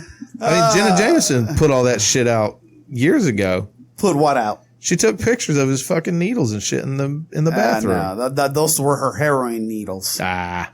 Just Come on, you know she was a junkie. Well, they all are. So, you know. Don't be trying How to. you know it was hers, man? Don't be trying to stain Tito Ortiz's name, all right? No, I used to be a real big Tito fan. I really he's was. never popped for anything. Well, no. Neither did Lance Armstrong. Well, he did. That's how he got caught. No, I don't think he actually ever got caught. I don't think he actually. One of his tests popped. I don't think he actually had a test pop. All right. Then on what grounds did they have to take away all of his Tour de France championships? I think because he admitted. If that's the case, then he's a fucking idiot. Well, he was going through all the lawsuits and everything. I don't know. I guess I missed that whole mark. I was never a cycling fan. So. Neither was I. I'm just trying to remember from the last time it was on Rogan's podcast. Yeah. I just don't remember if he ever actually popped. I just know that the Golden Snitch made it like his life fucking dream to get him and did everything he could to get him. From what I understand, almost everyone was on something. Yeah, well, I mean, they had to go. I think. Cyclists. Yeah, when they finally in one of the Tour de France's, I remember reading they had to go all the way back to like 16th place for the winner. That's bullshit. I mean, seriously, that's how far back. So did he ever pop? So, Chris is right. Okay. He admitted that he used EPO, diuretics, and human growth hormones, and that he had blood doped as well as falsifying documents saying falsifying documents he passed drug tests, meaning he popped. He popped, and then he falsified the document saying Okay. he didn't pop. But Damn, bro, you went all out. Either that, or he had I someone gotta piss piss for him. but out of my wiener now. Jesus. it's that beer. Yeah, now the beer's coming through the other side. Yeah. Come on to yourself. This first time. Did Bonds ever pop? I don't remember. Bonds? Yeah. Did he pop? I know he was identified in Jose Canseco's little snitch book. Oh God, who wasn't? But I don't know that he actually ever peed dirty. Yeah. But Because I mean, like, I don't ever think. No, I think McGuire did. yeah. I think I'm McGuire pretty did. sure McGuire Sosa did. Sosa did.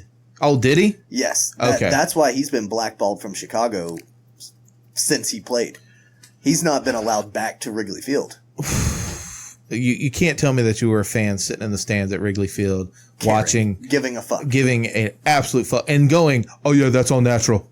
Not only Come on. not only Wrigley Field, that whole summer. Yeah, Like anytime Sosa or McGuire were it was just at bat, Yeah, it interrupted Seinfeld to put the game on. You know, yeah.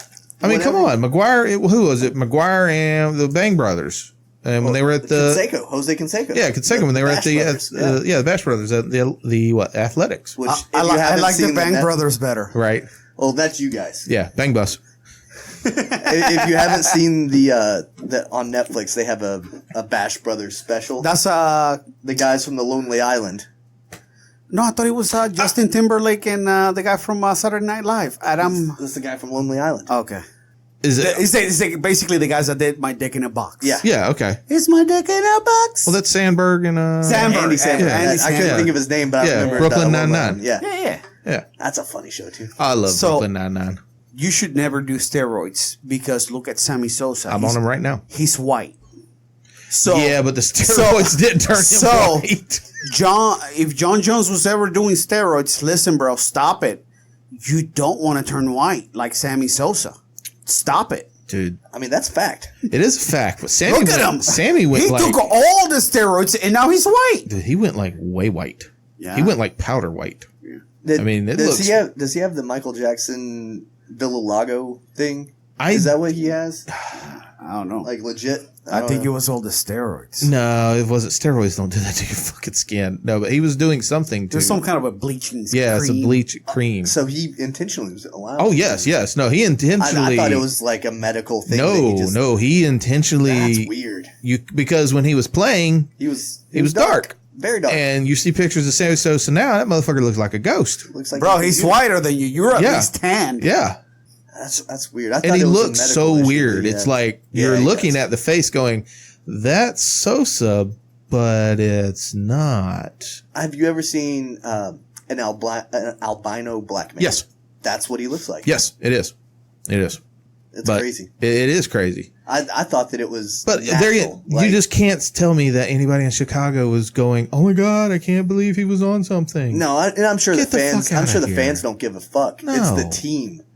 What did the fucking team care? He embarrassed us by being a cheater. Blah, blah, blah. yeah, Yeah, okay. they're trying to take the Sure. moral high road or whatever. Whatever. They didn't give a fuck when he was selling tickets. Hell fuck no.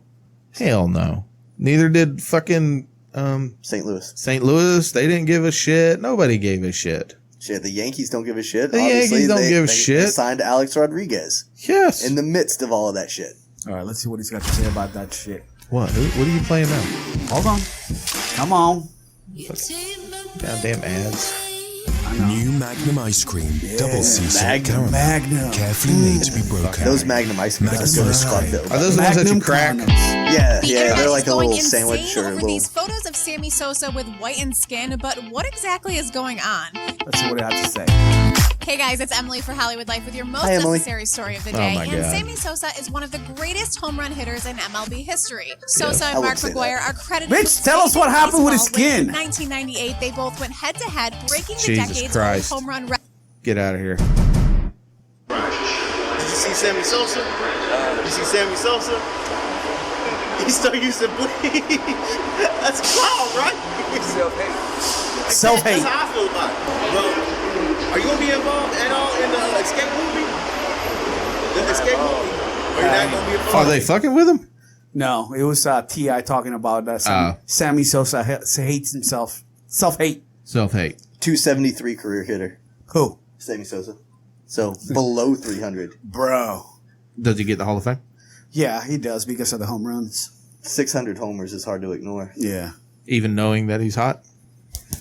Depends on if he actually Oh, he never tested popped. positive. Yeah, so that's Never the thing. popped. Because that's what's going to be sucky for McGuire. McGuire's never going to get it. He's not going to get in. Yeah, he's never going to get Did it. he admit that he did it? I mean, they have it on record. He pissed hot. Okay, well, Sammy Sosa never popped, but when you ask him if he ever did steroids, he doesn't want to talk about it. Well, no. Don't make me lie to you. You know, don't make me say no. Well, he wants to be in the Hall of Fame, obviously. Of course he does. That's why he ain't saying shit. He's gonna take that shit to his grave. But, you know, the nice thing is McGuire's went, you know what? Or it kind of seems like McGuire's went, you know what? I know I'm not going to get in the Hall of Fame. Fuck you. I still want to be part of baseball. Yeah, and he still helps hitters out. Yeah. Last I saw of him, he was actually a hitting coach Yes. for the Cardinals. Yes. Now, have you seen that A-Rod documentary where it's old kids playing the roles? No, the one that Billy Corgan Yeah, did. Screwball or Screw? Yeah, I have not seen It's it. great. Where'd you see it? What's it on? Amazon. Amazon? I think it's available now everywhere. But Okay. when I saw it had just come out, I'm like, fuck, I'll pay the $5. I mean, I remember hearing all about it and literally about how all of this shit could have been avoided if a motherfucker would have just paid. Dude, it was great. Like the documentary itself, even though it was kids acting, you know, the whole story, Right. it was awesome. Well, I mean, that guy does good. I mean, the same guy that did Cocaine Cowboys and everything else. I mean, if you've seen those, Of I mean, course. he does a good. Duh. Yeah, he does a good documentary. That's how I found out about Billy Corgan. Yeah. He did the U, Yep. That was a good the U 30 by part 30. 2. The U. Yeah, and he also did Cocaine Cowboys too. Yeah. With the La Madrina, which, by the way, the next Narcos, I believe she's going to be introduced. Yeah, I think they are introducing I can't her wait for character. that too. I can't remember. Well, isn't Queen of the South kind of that loosely? No, it's Okay. just a little bit different, but it's about, you know, it's a woman running shit now. Okay. So that's a good show. Hmm. You know, I don't like to watch the single episodes for that because it's on USA and the commercials and all that bullshit. So I'll just wait for the season to be over and then they'll put it on Netflix Okay. and then I can catch it. How I hadn't watched spoiled are we? I know. I know. It really is. Well, that's the thing, man. You know, you watch one episode, you're like, oh, fuck. Can't wait till next week. The Nah. only show that I did that with was Game of Thrones. I had to watch it as it aired because I didn't want all the fucking people in the world. See, the problem was, I don't believe in dragons. The problem was I couldn't. We watched the last. I want to say the last 3 episodes. We watched them real time. Okay. That's why I literally had to stop listening to your podcast for the whole half of the last season, because I knew y'all were talking about it, and I was 3-4 days, because it was whenever me and Amanda could get time to sit down and we would pull it up and watch it. So I'm like, I'd literally just have to go on social media shutdown for a couple days. It sucks. It's tough because everybody's talking about it. Like, I still I've yet to go to the movie theater and see Endgame. Yeah, I haven't either. But I don't give a fuck about it. Well, I do. I mean, I've followed all the Marvel movies. You know, I got a box of comic books under the desk here. Well, based on the trailer that came out for Spider-Man. Yeah, well, I know the ending. Tony Stark dies. Yeah. Well, that's what I learned while we're sitting there. Spoiler alert! We're sitting there eating dinner with some friends of ours. Oh, the Venezuelan chick? Yeah, the Venezuelan chick. Fuck her. Well, she they were talking about it. I'm kidding, guys. And then she's like, she's mad. And she's saying it in Spanish, and I'm asking. I cannot believe that Tony Stark died in the movie. And me and Amanda are sitting there going, oh, okay. So that's how that ends. My stepdaughter came home from her dad's house over the weekend, and she saw it. And she comes in, she's like, oh, I saw Endgame. I was like, oh, that's cool. She goes, Iron Man dies. Thanks. Thanks. Ass. Go to your room. Suck. Yeah, you just broke the big, let's have a talk. Now you got to learn a little bit of, etiquette. Yeah. You don't do that. Don't be that person. If you guys like shoot 'em up, kind of series where there's a lot of gunplay and military stuff and sex, Strike Back is the show. It's on Amazon right now. There's 6 seasons. I'm cut up. Okay. I'm like, fuck. Took me a month to watch all 6 seasons. See, I just don't know if I got time to pick up anything new. I don't until October. What's in October? Baseball season's over. Oh. Do you watch that much baseball? Every night. Every night? Every night. I can't do it. You know how most people, they come home and they turn on fucking the news or Family Guy or whatever sitcom you like? We turn on the ball game. So at 7 o'clock, when we sit down for dinner, David Price is taking the mound. Price on the mound? See, I get it. Normally, I'll There's turn on whatever game's on, and I get to watch that until normally Amanda and them come home. See, my wife loves baseball too. I'll watch the World Series, but that's about it. Yeah, now once the World Series comes, then I'll get to watch those, and that's when baseball to me really is exciting. Like during the regular season, maybe the pennant, Yeah, once it starts getting down to the wire. Yeah, once it's in the playoffs, then to me that becomes exciting. Yeah, same thing for football. Because for me. not only are the guys really fucking trying, but the fans are so hyped, and the stadiums just go crazy. Like that Cubs Indians World Series. It was a good World Series. That was fucking amazing. I watched like 4 or 5 of those games. I watched 7 of those games. I'm sure you did. But still, it was a great series. To your point, but still, I haven't watched baseball like full time since like the late 90s. That's when our hometown guy was playing for the Expos. Jose Vidro, and then I used to catch the Braves too. Yeah, because I like the team and whatever. Yeah, it was stacked. If you lived in the South, you watched the Braves. Yeah, so you really didn't have a choice. But after that, man, I really haven't watched baseball that much. Sure, I'll tune into Sports Center and watch the highlights. I think the Braves are to blame for the South not being bigger fans of baseball. Why? They failed to win the World Series every time they were there, except for once. Yeah, except for once. And then after that, they fucking sucked for 2 decades. Yeah. They only recently got good again. So that's 20 years worth of kids that grew up watching shit baseball. Yeah. It's not like living in the Northeast where kids are baptized into baseball. Well, you only have... there's not many teams in the South. You've got Marlins, you've got the 2 Rays. in Florida, and you can't even fill one stadium with those teams combined. One's going back to Montreal. Maybe. Maybe. They might be spending half the season in Florida and half the season in Canada. That would be interesting. That's what they're talking about now. That'd be wild. Let me ask you a question. Fucked up. Why do they call it the World Series when it's only played in America? Because we have Canada, we have a Toronto team. So they can't just say, you know, like, The the American American series. series plus Canada. How about the North American series? It just doesn't have the same ring to it. Yeah, come on. That does Come on not now. ring at all. All right, I'll say this. It's fucking stupid. No, it's not. It is, because nobody else, you don't see the Singapore camel jockeys playing against the Yankees. Well, You know? that would be horrible for the Well, camel jockeys. The camel jockeys are a AA affiliate. Are they? I'm just fucking. I don't know. Hey, with some of the fucking names for the AA affiliates, I would be like, I'm maybe. sure some listener out there was just like, oh yeah, that's probably. Oh, he got me too. Listen, I don't see Finland with a team. I don't see fucking Russia with a team. To me, that's not the World Series. To me, that's the North American Series. If you have Mexico, you could call it the America Series, series or something. But no, man. Like we've already got all of Mexico's best players. NBA, the same shit. Oh, you are the world champions. No, you are America's champions. In all fairness, what other country could even come close to hanging with any American basketball? Listen, there's guys from Germany that come over and kill I'm about the to say, league. there's been a couple Spain. of the European teams. You're talking onesies and twosies coming over from those teams to play. Okay, in No, our in the league. Olympics. In the Olympics, there were a couple European teams that gave a decent run. Yugoslavia at one point, Yeah, they were producing NBA players left and right. yeah. So to me, I want at least a team from each continent before you call yourself world champions. Well, except Antarctica. There's nobody living there. Scientist. Yeah. Well, if they And got you're not going to be able to field a squad from them. I don't think anybody wants to go down there any. Penguins. But still, at least have one team from each continent, even though if the rest of the teams are from, America, and then you can call yourself world champs.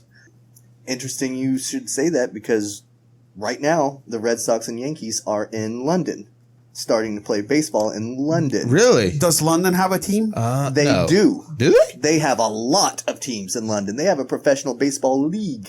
in No England. shit. So, They're just not very well known. well, this is, at least they can do this. Japan has Japan has teams. Yeah, Okay, Japan so- has teams. before you go call it the World Series, how about the Americas champs, whoever comes out of the Americas, whoever comes out of Japan, and whoever comes out of fucking London, then they play a series. Like a round robin. Yeah, and whoever wins, then you can call yourself world champions. I've always had a problem with that.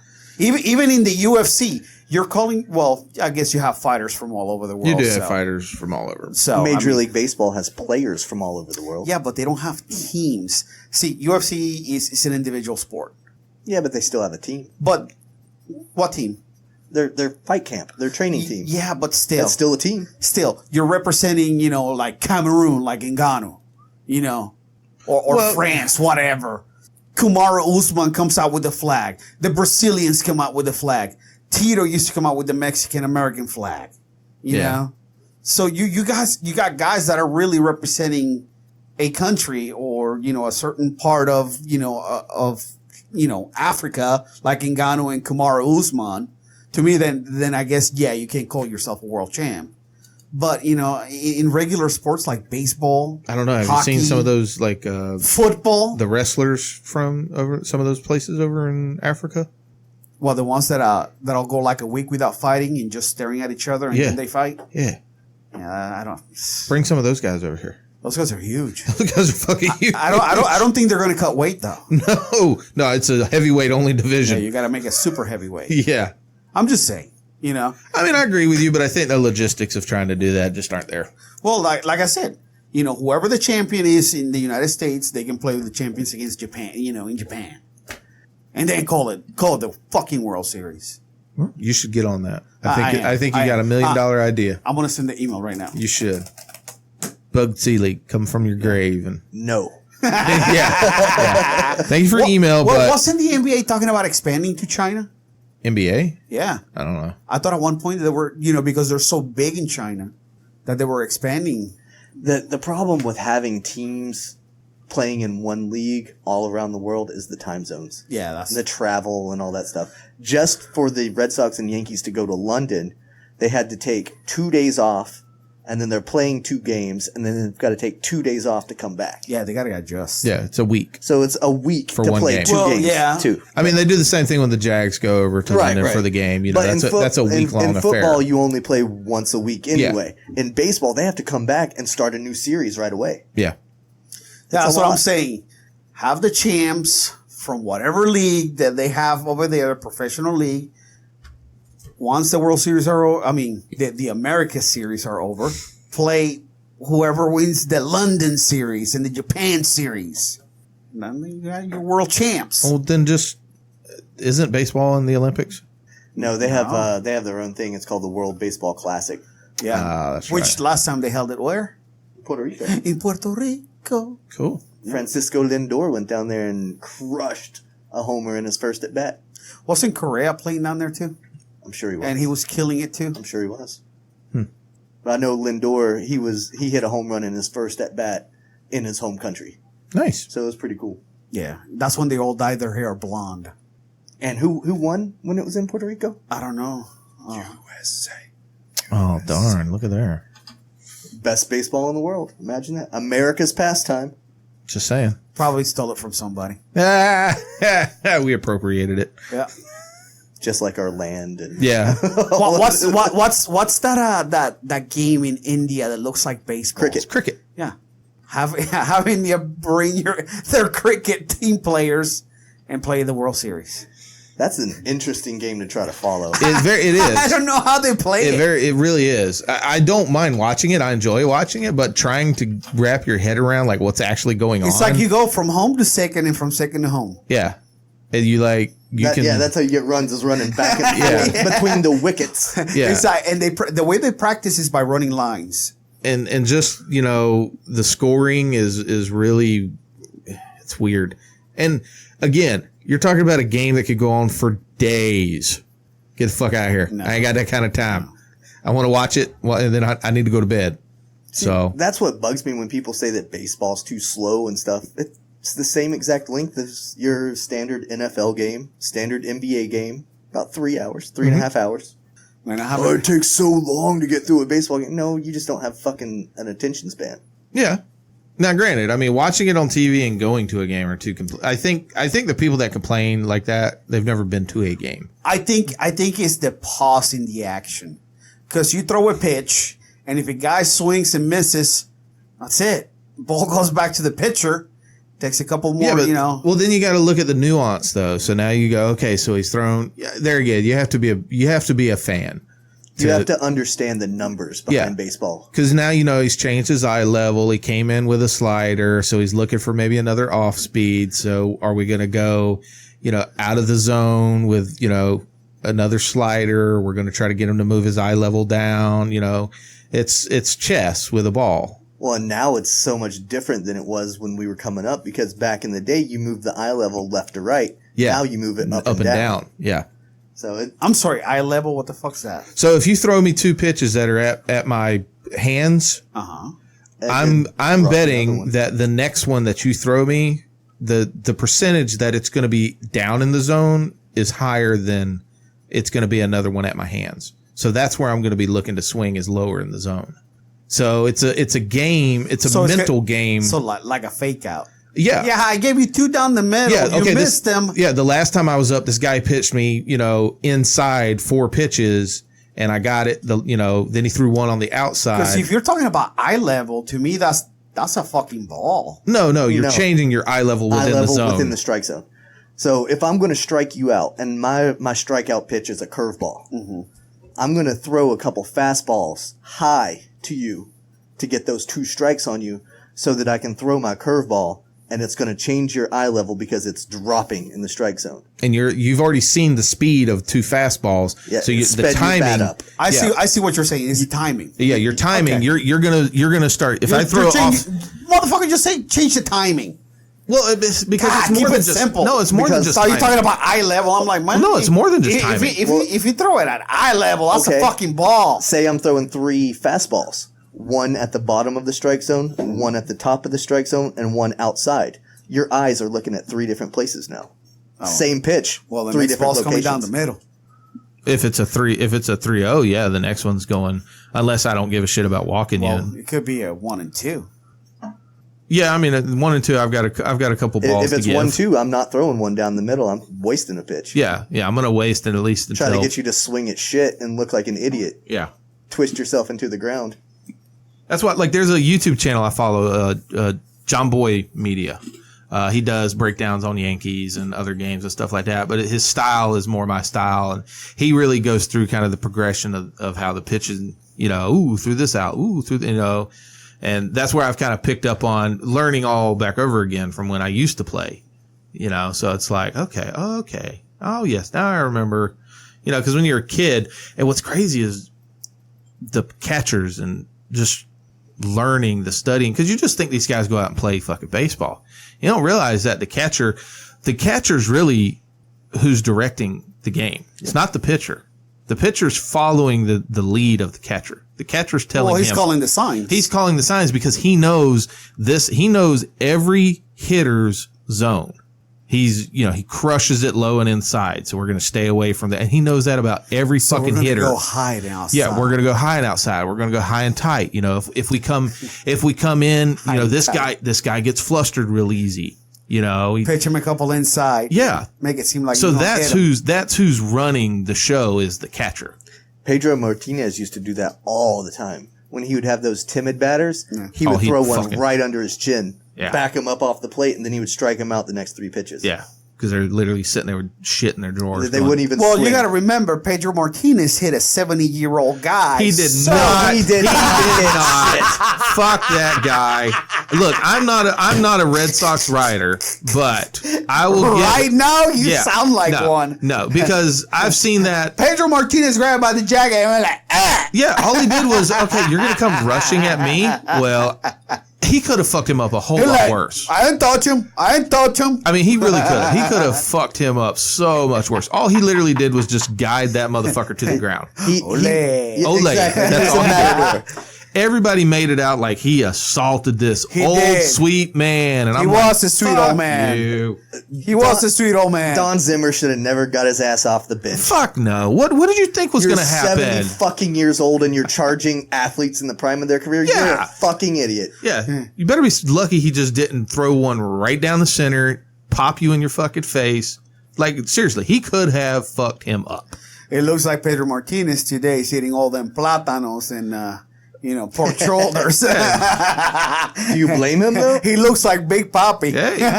he's like medium Papi because he's shorter. He was intense. He was crying when Papi got shot. That's his boy. That's his boy. Yeah. Does he live in the Dominican Republic too, or is he? I think he's one of those that he came up here and he's like, yeah, I'm staying. I've got a cush life. Less than mad. I got internet. I got Wi-Fi. Motherfucker, what makes you think there's no Wi-Fi out there? Fucking racist. As soon as Papi was shot, it was all over the internet. So I assume that they have some fucking sort got of on their pigeons and wrote a lot of lot of notes on pigeons and flew that shit out. Twitter. Damn. That's Dominican Twitter. Yeah. Hey, man, go to Miami. Go to Boston. Go to California. They got the long range pigeons. Yeah. Fuck yeah. Long range messenger pigeons. Fucking Christ. But yeah, no, everybody gave him so much shit about that. And it's one of those things where I don't agree with. Well, bro, you don't hit a 70. He didn't hit him. That's the thing. There was no punch thrown. He stepped aside. I know. He grabbed him by the jacket and threw him down. Yeah, the earth hit him.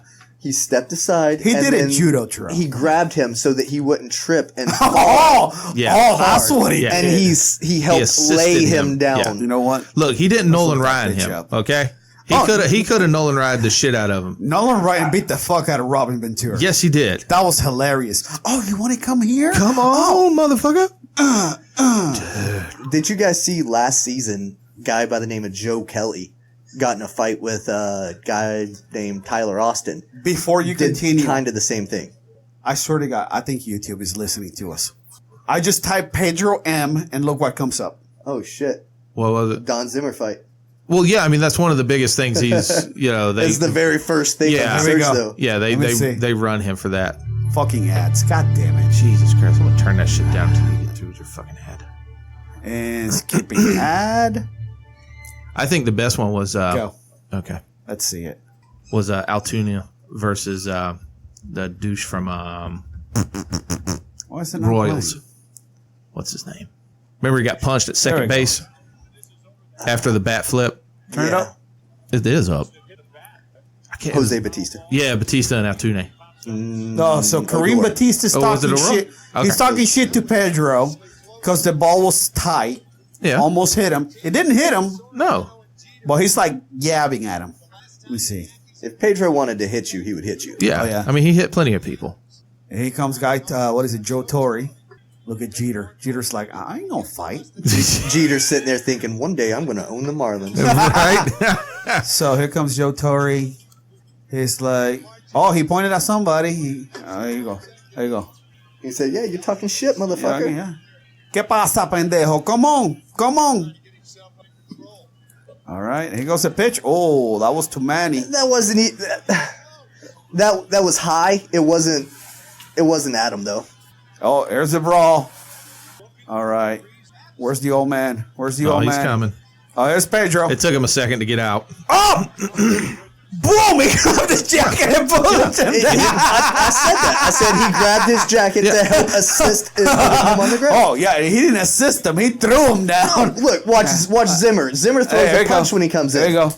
Punch. He went to grab him. Zimmer was throwing a punch. Come on. Yeah. Fucking angry old white guy. Come on. Look, now who's the racist? Yeah. He's my people, so I'm just calling it like I see it. He grabbed him by the jacket and be like, motherfucker.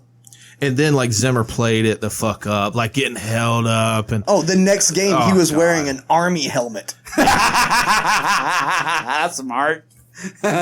If you got hit by the earth because somebody grabbed you and threw you down, maybe you shouldn't run people. I wear a helmet too. Yeah, maybe you should reevaluate your life decisions. He's just trying to protect himself. Anyway, continue with your story. I'm sorry. Oh, it was pretty much the same thing as the Nolan Ryan fight, but Joe Kelly plunked Tyler Austin, and Austin slams his bat down. Which, if you're going to charge the mound, why would you get rid of the weapon? I never understood that about baseball. Right? Yeah. Well, the suspension would be longer. Yeah. Except maybe, and you would probably go to jail. Aggravated assault at that point. It's definitely frowned on. But he slams the bat down, and Joe Kelly's like, all right, motherfucker, let's go. Like you can see it on the tape. Let's go. And he charges him out there, and Joe Kelly meets him with a punch to the face, grabs him, and he's got him in a little bulldog choke, just fucking tearing him up. Why don't they just grab, throw the ball back and be like, oh, you going to come at me? I'm going to throw this fucking ball at you. The catcher's usually holding the ball. Yeah. Yeah, throw it back immediately. Well, the catcher's job is to prevent the fight from happening. Try to. But if that's his boy, you want him to have something to protect himself. Well, because the funniest thing is you can always kind of see sometimes what pitcher is really liked by their team and what's not. Like if he plunks somebody and the dude starts running, catcher's a little slow coming out of the stance to kind of get up, try to run out there. Like, we're going to let y'all go at it for just a little bit. Because I know you're going to get your ass kicked by this dude real quick. I've seen that a couple times where you see like the basemen are kind of like jogging in. I mean, this dude's like either fighting or running for his life. Those are the best ones. I love the catcher or the batter's like fucking chasing after the pitcher. The pitcher's fucking running and like throwing his glove and like, it's like, oh, come on. Stay up there and fucking battle it out. My wife and I, one of our first dates when we first started dating, we went to Tampa Bay to see the Red Sox and the Rays play. Man, you guys went long range for a date? Shoot, our first date was a vacation. I was in California and she was in Florida, and we arranged to meet in Tampa. Did you meet online or something? Yeah, we absolutely did. Wow. Holy Tinder before shit. Tinder? I know. Instagram. We met Instagram oh, you're a success story that slid in the DMs. Yeah, basically, before Very nice. DMs were a thing. Well, Nice. Instagram used to be called something else before that. It was Instagrind. Was it? I don't remember I don't remember I that. was just kidding. Okay. Jesus Christ. But no, I lived in California, and we just became followers of one another, whatever, and then started talking. I was still in the Marine Corps. I deployed, went overseas for a year. Was it your Dr. Enough commercial thing that you saw? That was a different deployment. That was a different deployment. Okay. But yeah, we kept texting the whole time I was deployed. Just, oh yeah, this is a cool chick. We became friends before we started dating. And whenever I got home from that deployment, I was like, hey, look, I'm going to try to go to Tampa because the Red Sox are playing there. I want to go there. That's one of the stadiums to cross off my list. I had no plans to move to Florida at that time. Yeah. And she was like, well, fuck, let's hang out together. And I was like, all right, cool. So we bought tickets to the games and all that stuff, got our hotel. I flew there. She picked me up from the airport. We've been together since. Very nice. Damn, that's a ride or die bitch right there. All over baseball. Not saying that she's a bitch. I'm just I mean, figure of speech. I mean, she fits. So Yeah. Dang, bro. All because of baseball. Listen, I did my share of online dating, but it wasn't like that. It's Well, more- no, I it mean, was more Grindr's like a totally different thing. that. That's when I was. You were into fisting? I Okay. was, yeah. Okay. Fisting, and I was fit. Oh, okay. So see, I think that's what really helped me was I was fit then. Right. I was a Marine. I was Yeah, I in mean, shape, yeah. you know. Come on. I'm a everything. killing machine. It's like, hey, Brandon, how you doing? Hoorah! I'm Yeah. all right. I was never one of those like fucking brainwashed guys though. You weren't the No. the poster boy Marine. I joined when I was 23, so I was older than most of the other kids in my platoon and all that. And I was like, man, you guys are eating this shit hook, line, and sinker. Hey, that's how, I mean, She would ask something. She's like, yes, ma'am. are you one of the ones where I know you're out now, but you're still a Marine?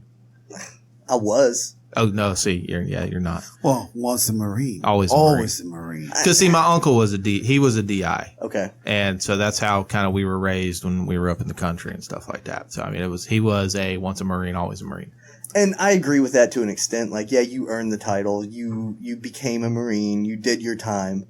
But you're not actively being a Marine right now. So yes, you are. if I go into fucking Publix and say I'm a Marine, people are going to be like, bitch, you have long hair. You have Is a that- beard. Yeah. Yeah. Nice try, hippie. Yeah. Hi, Marine. What do you want? Is your name Marine? Right? So Is it Marine or Maureen? Depends on who. Now, I mean, but you still have to be like Chesty Puller is my hero. I mean, his birthday was the other day. So. There you go. Who is Chesty Polar? I'm sorry. The greatest Marine there ever was. Oh, okay. You should listen to Jocko's. Jocko did a podcast about Chesty. Nope. He was a Marine back in Vietnam. World War II, Vietnam, and he was awarded 5 Navy Crosses, which is one of the highest medals that you can be awarded. Cool. He climbed the ranks and would get knocked down the ranks. That happened. Climb back up, get knocked back down because he didn't agree with the upper echelon. That was when the military wouldn't just kick you out for getting knocked down a rank or two. Yeah. So they do now? Oh, fuck yeah. They try to cut forces any way they can now. Yeah, I mean, come on. I think the guys in the Air Force that drew the dick in the air, I think they got kicked out. No, they didn't. They didn't? Good. They did not. They shouldn't. They probably did get some kind of punishment. Oh, for sure. Next time, draw a vagina. Right. Be more inclusive. They may have been kicked out. It may have because They weren't. They were Carla sent us the. Yeah, that's what I was trying to think. I couldn't remember. Pilots are officers, and usually when officers get in trouble, they force them to drop retirement papers, No. No. or they won't be career Well, now designated. that's not kicked out. They though. won't. That's just, They won't be career designated, so they won't be able to get advancements. So they'll be forced out. Nevertheless, Carla sent us that shit. They said, that they got in trouble, but they didn't get kicked out. Well, I mean, you see some of the shit. Like I've seen some of the antics that used to go on back in the day. Like there was, I think it was during Vietnam. One of the other platoon. It was another ship, but they actually flew onto one of the aircraft carriers in a Huey with pigs, landed on the deck, dumped all the fucking pigs out on the deck, and then flew off as a prank. Jesus. Well, that's food right there, bro. Well, I'm sure they probably were, but then you saw Black Hawk Down, right? I know. But then you've got to chase these fucking 4 wild pigs on the deck of an aircraft carrier, so. But that was back So you're in the military, right? right. They assign you a gun, right? Yeah, but you don't have one on deck on an aircraft carrier. No, that's locked in the armory. Yeah. So does anybody have access to the armory? Yes. Yeah. Would that person go get a weapon and I be don't know. like, hey, we're having pork shoulder tonight? We'd have to ask Terry. He's the only one that we knew that was actually stationed on a carrier. They would have to get permission from the CO to discharge a Polar weapon. bear. Oh, motherfucker, just call him Polar Bear. Yeah, polar bear. Because Okay. polar bear was stationed on an aircraft carrier. That's right, yeah. They would have to get authorization to discharge weapons on there. Yeah. You just couldn't have your boy go Yeah, to the they armory. would have to fill out forms Hey, and listen, do shit like you're- that. Just turn on the afterburners and hold the pig to the afterburners. They'll have to have a representative from PETA there to make sure that the animal was killed humanely. Listen, it happened in international waters. PETA has no jurisdiction in international waters. You so- try telling them that, Wallow. Well, how are they going to find out? Because some motherfucker, some Lance Corporal, is going to post it on Facebook. It's not like PETA's got an aircraft carrier to like chase him down. Like, you know, what's that show where they hunt whales? Oh, The Sea Shepherd? Sea Shepherd. They're not the sea shepherds of the pigs out at sea. So they're good. Afterburners on. I still Let's can't cook believe this pig. how many people actually still support PETA. I heard that they try to save like animals, but if they can't, you know, do certain They things put with down them, almost as many fucking animals as they the put them Humane down. Society. It's like motherfuckers. You know, they've taken. Okay, so one of the biggest things that really turned me off with them was a couple years ago. They actually went and they took a homeless man's dog and they put him down, right? and they put him down. Okay, so the homeless man, I believe he wound up committing suicide afterwards because I mean it's him and his dog. That's it. So the dog really didn't have a bad life because he was just living outside. He was just living outside, but he was well taken care of. He was well taken care of. I think I heard about this shit. Yeah, but and they went and they took the dog. Yep. And then they had it euthanized. Okay, so you took a healthy dog, perfectly good dog, perfectly good dog who had a loving owner, Yep. and a good life. Yeah. And you put it down because you didn't agree with. So between that and then once you start doing the digging and you really kind of pulling the curtain back a little bit, you go, oh yeah, no, you're pieces of shits. Doesn't your sister work for PETA? Mm-mm. No, she works for the Red Cross. Oh, same shit. No, oh, Jesus Christ. It's PETA for people. Yeah. I'll be sure and tell her that next time. I don't give a shit. I don't sleep with your sister. No, you don't. So. No, you don't. I don't have anything against her. I'm just saying. I know. It's a shame you didn't get to meet her when we were up in Atlanta. Yeah. Maybe next time, you know? Yeah, I mean, we'll be going back in January. That's right. Coco Diaz. Coco Diaz, since Finally it got get to see that rescheduled. fucker. I already checked with Dad. He's like, we're doing this. He's like, all right. I wanted to touch on something that Zach said on your podcast. Uh-oh. About the Raptors. What? It's nothing bad. Jesus. Oh, well, you never know. God. Anyway, he was talking about how, what's his name? Kawhi Leonard put the Raptors on his shoulders. But I'm like, I'm watching the game and I'm like, man, I see Van Vliet and I see Larry, doing fucking work. Like, fucking Van Vliet couldn't miss. Yeah, he was hot during pretty much the entire finals. And fucking what? The Raptors had 7 players average double digits in the playoffs. That's why they won the championship. Yeah. They had depth. Yeah, on their definitely. So it was like, yeah, Kawhi did work, but he had help. Golden State doesn't have depth, and it shows. Yeah. When Clay was gone and KD was gone, they had nobody to come in and fill Well, roles. they have like 1 or 2 guys that comes off the bench and might be able to spark him, but not like those guys, did. Like Gasol was almost averaging 10 points too. That would have been 8 guys in double digits if he had averaged, 1 more point a game. Yeah, you texted me about that, and you were like, Zach fucked up on this one, bro. Yeah, I was like, man, I thought that he was watching. He was just watching highlights. I guess not. I guess he's just watching Leonard. Hey, Leonard ain't shit. Yeah. Need a little more unbiased little, come on. Yeah. Well, he's on point on the baseball, though. Lakers are going to suck next year. Oh, Lakers are going to suck for the next couple of years. They're going to suck a big dig. They think that they just got Anthony Davis, that they're going to go to the playoffs and shit. They're going to suck. They're going to suck because they have no one else. They have LeBron, AD, and they have enough money to get a third Supermax, but that's it. And we could go and play for the Lakers next year because they're going to have that many slots open. Bro, listen, Lakers, if you're willing to give me the league minimum, I'll take it. I'll sit on the bench, and if you need me to guard somebody and come in and foul so they don't score, I will do that. I'm your fucking guy. I'll even get in shape for it. You've got 18 fouls sitting right here. Right?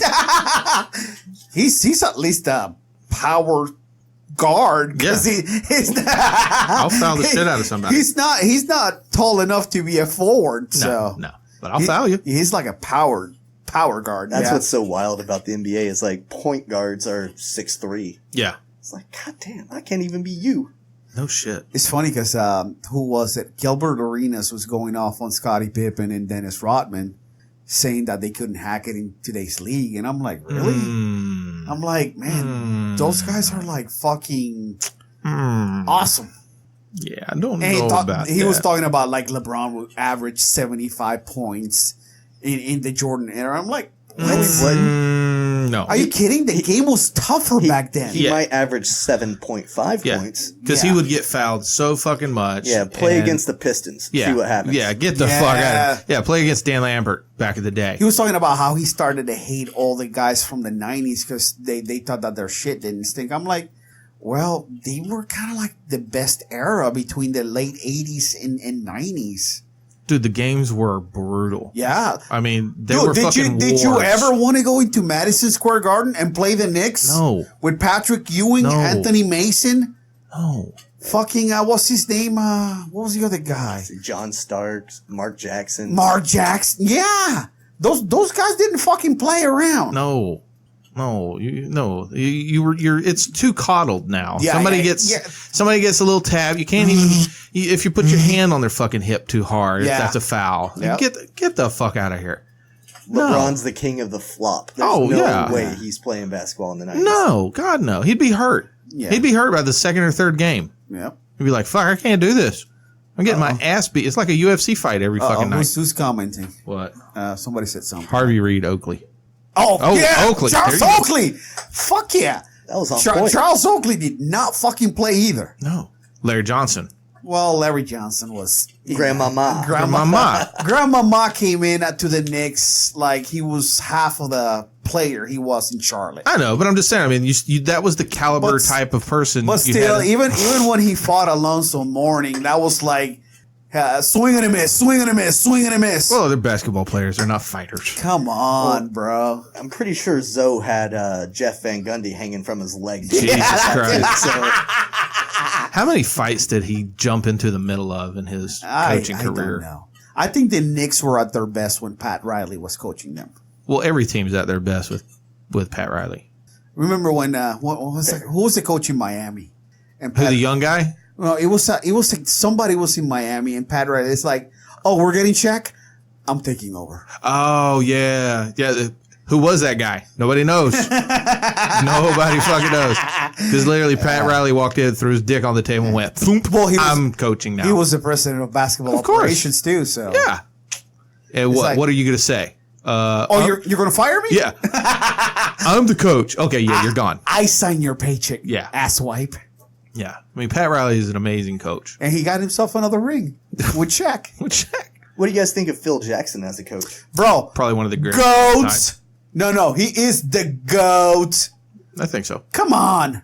Okay. The Sandmaster? 10 championships? I feel like he inherited good teams. He didn't really wait a minute. Build it. He built Chicago because he was in Chicago since like 86, 87. And they drafted Jordan. Scotty, Horace. Yeah, he helped build that team. Jordan was already there. He did the same thing at the Lakers. Scotty? Lakers? No. He didn't inherit. Kobe and Shaq. Well, he inherited the Lakers. But Chicago? Nah. He had Kobe, Shaq. He Big put Shot that team Rob, together. Fisher. He inherited a team in LA. And he won 6 in Chicago. Oh, good call. Popovich.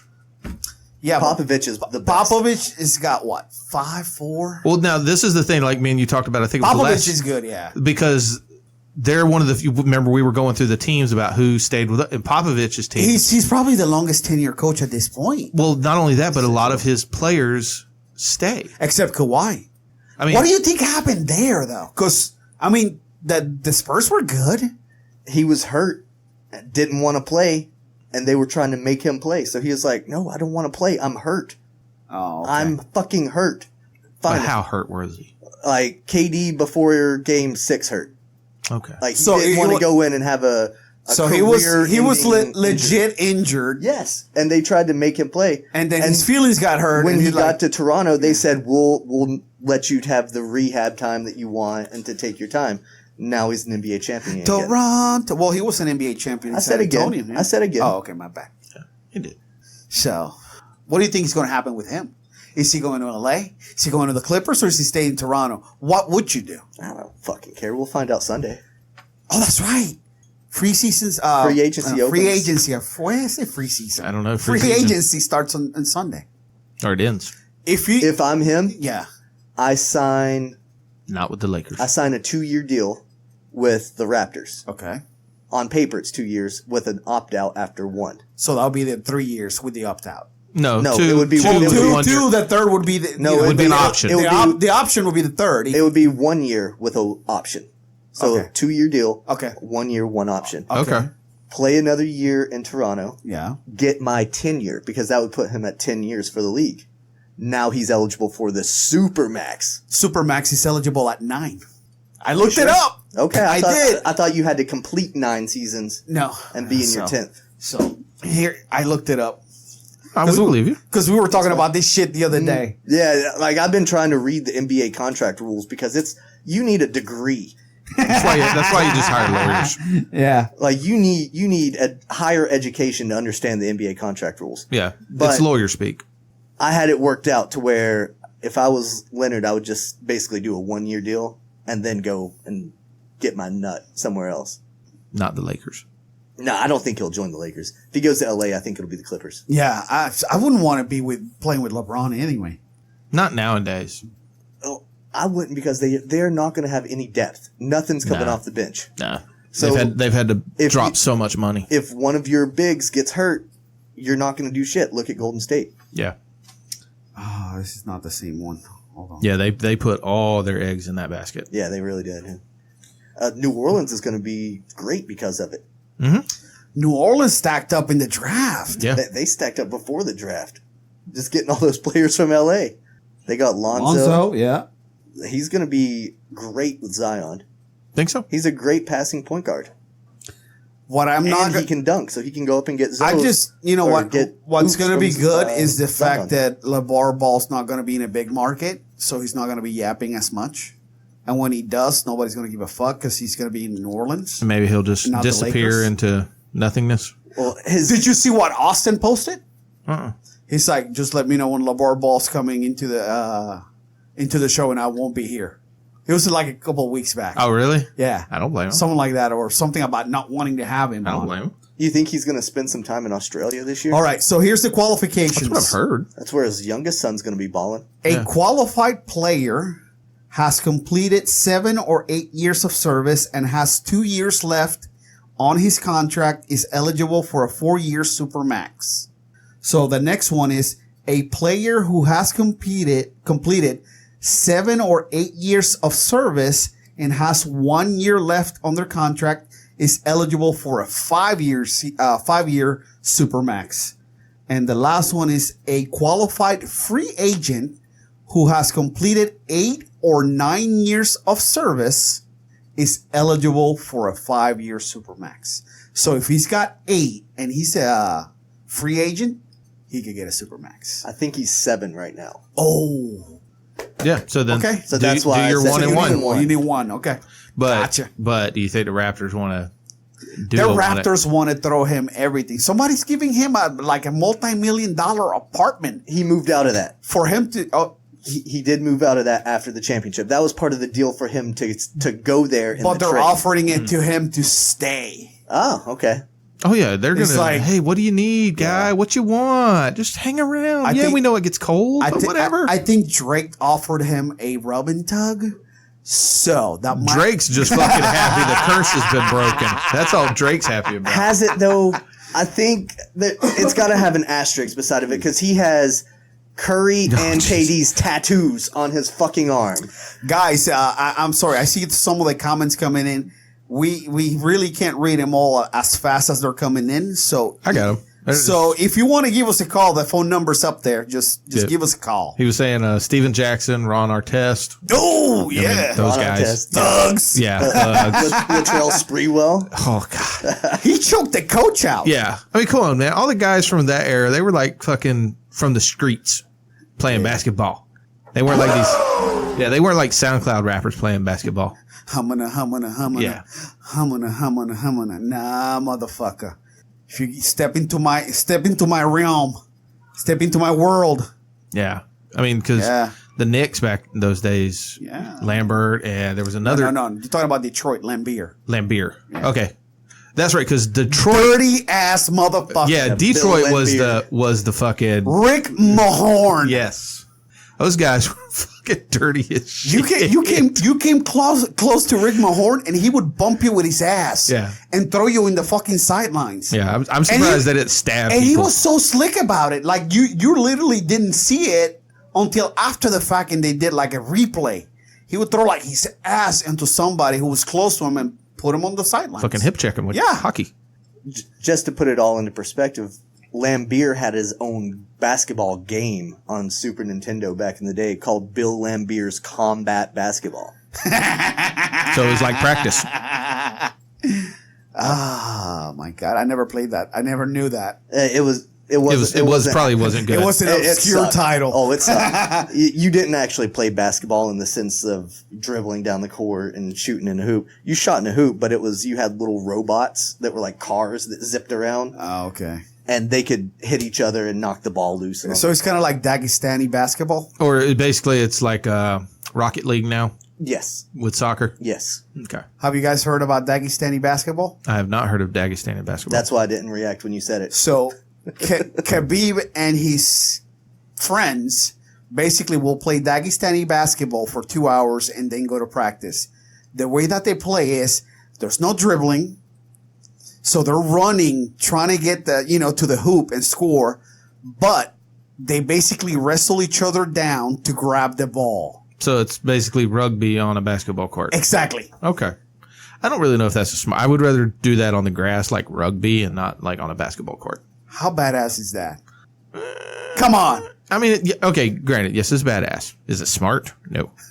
Not at all. Especially when you're a professional fighter. Listen, I didn't say that these motherfuckers were going to be winning any Nobel Peace Prizes or anything like that. Or you could be smart like BJ Penn and get into a fight with a fucking bouncer. Well, listen, I want to say something about that video. Okay. That video looks old as fuck.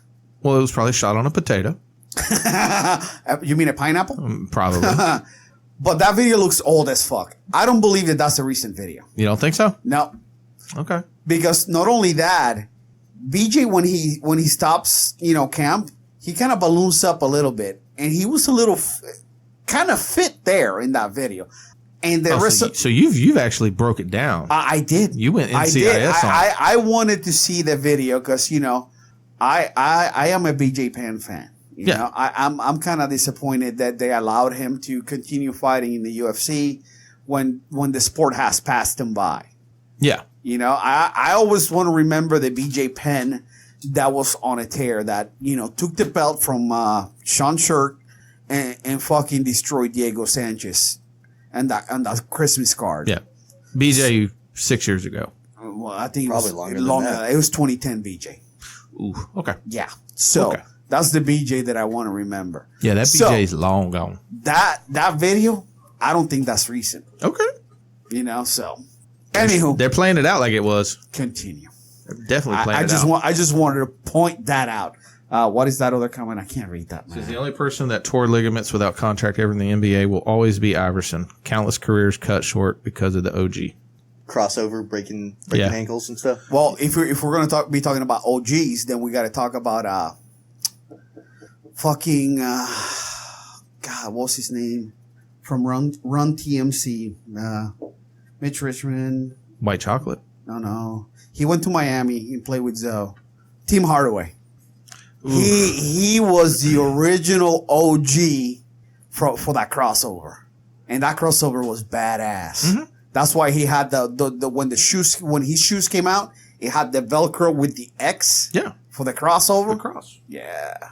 AI just popularized it because he hated on Jordan. He was so much more athletic though. Yeah, he was. More faster, better shooter than Tim Hardaway. Better player. But to me, Tim Hardaway, man, to me that was the dude that Practice? Man, we're talking about practice. See, and Tim Hardaway played, if I'm not mistaken, he played the majority of his career out west. He played with Golden State. I think he played pretty much the same amount of time in Miami that he did in Golden State. Because back when Zoe and Tim Hardaway were in Miami, they had a good team. They had Steve Smith as well, who was a pretty good 3-point shooter. But the all roads led through Chicago. Yeah. If you can't get past Chicago, you ain't fucking winning in the 90s, especially in the East. Yeah, it was Chicago. Hell, the West, too. The only reason that the Rockets won those two was because Jordan was playing baseball. Yeah. Yeah. That's where it was like, sweet, stack the teams now. And the Knicks were old, and fucking Boston was on the slide. And Orlando was way too young to be in the championship.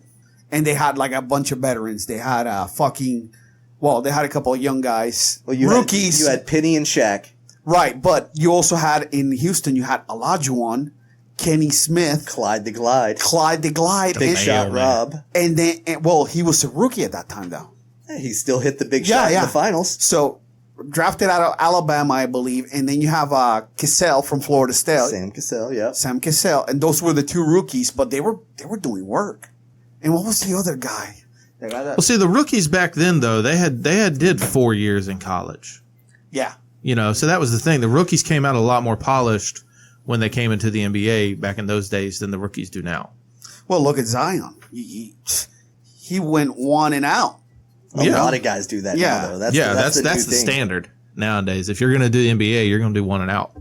Because I think one is, mandatory. Yeah. Well, either that or you have to be 20 years old if your last game was in high school. Because that's what LeBron did. Because LeBron didn't go to college. No, he was one of the last that was allowed. Yeah, that was. Was it the last year that rule was allowed for you to jump straight from high school to the NBA? My bad. Yeah. So I mean, there again, you're just dealing with different players. From even Carmelo went to college for 1 year. Yeah. That was his championship right there. Sorry, Carmelo. He's got a gold medal or two. Yeah, you would also play with a whole bunch of killers. See, Otis Thorpe was on the '94 championship team. Otis Thorpe, that dude was a G. Yeah, Bob wasn't even a rookie for either ship. So, what was that? That's just said Bob wasn't a rookie for either ship. Oh, for either championships? I thought Robert Horry was a rookie when they won. Mm-hmm. Let me see. You might be wrong. I don't remember when he was drafted, so I can't tell you. I remember Robert Horry. But see, I kind of miss the basketball from those days. I don't mind. I watch the basketball nowadays, but I just know that 98% of the players that play basketball now could not do near what they could. Like you with baseball, the only time I really pay attention to basketball is championship. The playoffs. Yeah. Yeah, I don't have, there's not a basketball team that I follow. I don't follow the Heat. I tend to follow players. Like I enjoyed watching LeBron play for a little while. And then it just kind of got... Okay, so Robert Horry won 7 championships. Won 2 with the Houston Rockets. Okay. When was he drafted? I believe he was 93. He was in... Yeah, hold on. I'll check it out. So, that was the 2 that, that Jordan wasn't in the league. Mm-hmm. Then 3 with the Lakers and 2 with San Antonio. And let's see. Robert Horry was drafted... Are you looking it up? I'm trying to. Draft class. Robert Horry. I did not see him. 1992 by the Houston Rockets. He was round 1, the 11th pick. So he would have been a rookie in the 93. So he was drafted in 92, and they won the championship. Obviously, you start 92, 93. Come on, baby. And then the next year. So, yeah, he was a rookie when he won the championships. That cat just scared the shit out of me. Didn't know I had a cat? I didn't expect to see it just perched behind Wallow's head when I looked at it. Yeah, she spooks him sometimes because she'll get like right over there at the furthest drop, and that's where she'll lay. Yeah, I don't like it. Yeah. That's why I call her. I'm like, come here, baby. Come here. Yeah, he's like, get down, get down. Get down. Get down. Yeah. That scares me, man. But anyway, girl, go ahead. so Get yeah, down. whoever that was, sorry, I guess I was right. You know? So. I guess so. But anyway, what were we talking about? Championships, Yeah, championships. We're at 2:19. we're at 219? 2 hours, 19 minutes. Holy shit balls. Yeah. It's almost 7 o'clock. God damn. Listen, we're going to have to probably do like a part 2 at some point, man. Cool. I'm down. Jesus Christ. I didn't even realize we've done that long. Maybe next time Zach will call and we can have him talking at the same time. That fucking asswipe. I'll probably be busy that day. Should be here. Because that's the day that DC's going to call. And we're going to talk to DC and be like, yo. If Zach's on the phone calling in, how's DC going to call in? Because we'll hang up on Zach. Okay, fair enough. No, we'll have another line. Three-way calling? Yeah. I mean, this thing can take a couple of calls. I'll just upload another app on the phone and Boom. we're Fair good. enough. We're good. Talk shit now. Anyway, before we go, why don't you give a shout out to your sponsors? Okay. Your sponsors, your podcast. Yeah. Well, first and foremost, it's Sportzilla that kind of helps us all out. Definitely. Shout out to them. Wolfpack Razin Breaks. They auction off autographed helmets, jerseys, shit like that. If you guys are into that, check them out. Use promo code NEST5 and save yourself 5 bones. And you can check out the Nest podcast. We're available anywhere podcasts are available, and we talk about a lot of sports, video games, movies, and here lately, porn and VR scumbags. porn. Yeah. The Pornhub. That's what's up. Chris, anything else you want to add before we get the fuck out of here? Nah, good. It's been a rough week. Ready for the weekend. Oh, guys, I'm going to AEW's show in Daytona tomorrow. Very nice. Have fun. Yes. And in 2 weeks, I still want to get tickets. Do you want to go? I don't know if I'll be here. I think I may be gone. All right. Because I've got to get with you for next weekend. I need to get with you because we'll be gone, I believe, next weekend. So UFC 239, you're going to be gone. Yeah, I'll be in Atlanta. You fucking asshole. I know. I told Amanda, I was like, I'm going to have to break it to Wallow. All right, that's cool. I'll take the boy. Yeah. Are you guys leaving on Friday? Yeah, it'll be a standard thing because the kids won't be here. They're leaving Sunday. They're going to go spend the week in Atlanta. So then mom and dad are coming down to pick them up, pick them up. I want to go spend the weekend in Atlanta. You want to go back to the estate? Yeah. Play some basketball. You don't want to do that with me. Jump in the pool and shit. That pool's fucking hot right now. I don't see because the cover bug juice. I guess. Nice. It's a hair. From the bug. No, it's my fucking. It might be a leg. Might be a leg. Could be, but it's white. So. Well, maybe it was an old bug. It's a senior citizen bug. Right? So, but nah, we'll get with it. All right, guys. Well, thank you very much for your support. We appreciate you listening, and thank you for the comments. You guys are always welcome to call. We got a phone number out there for you guys. But anyway, thank you for your support, and we'll catch you next week. Peace.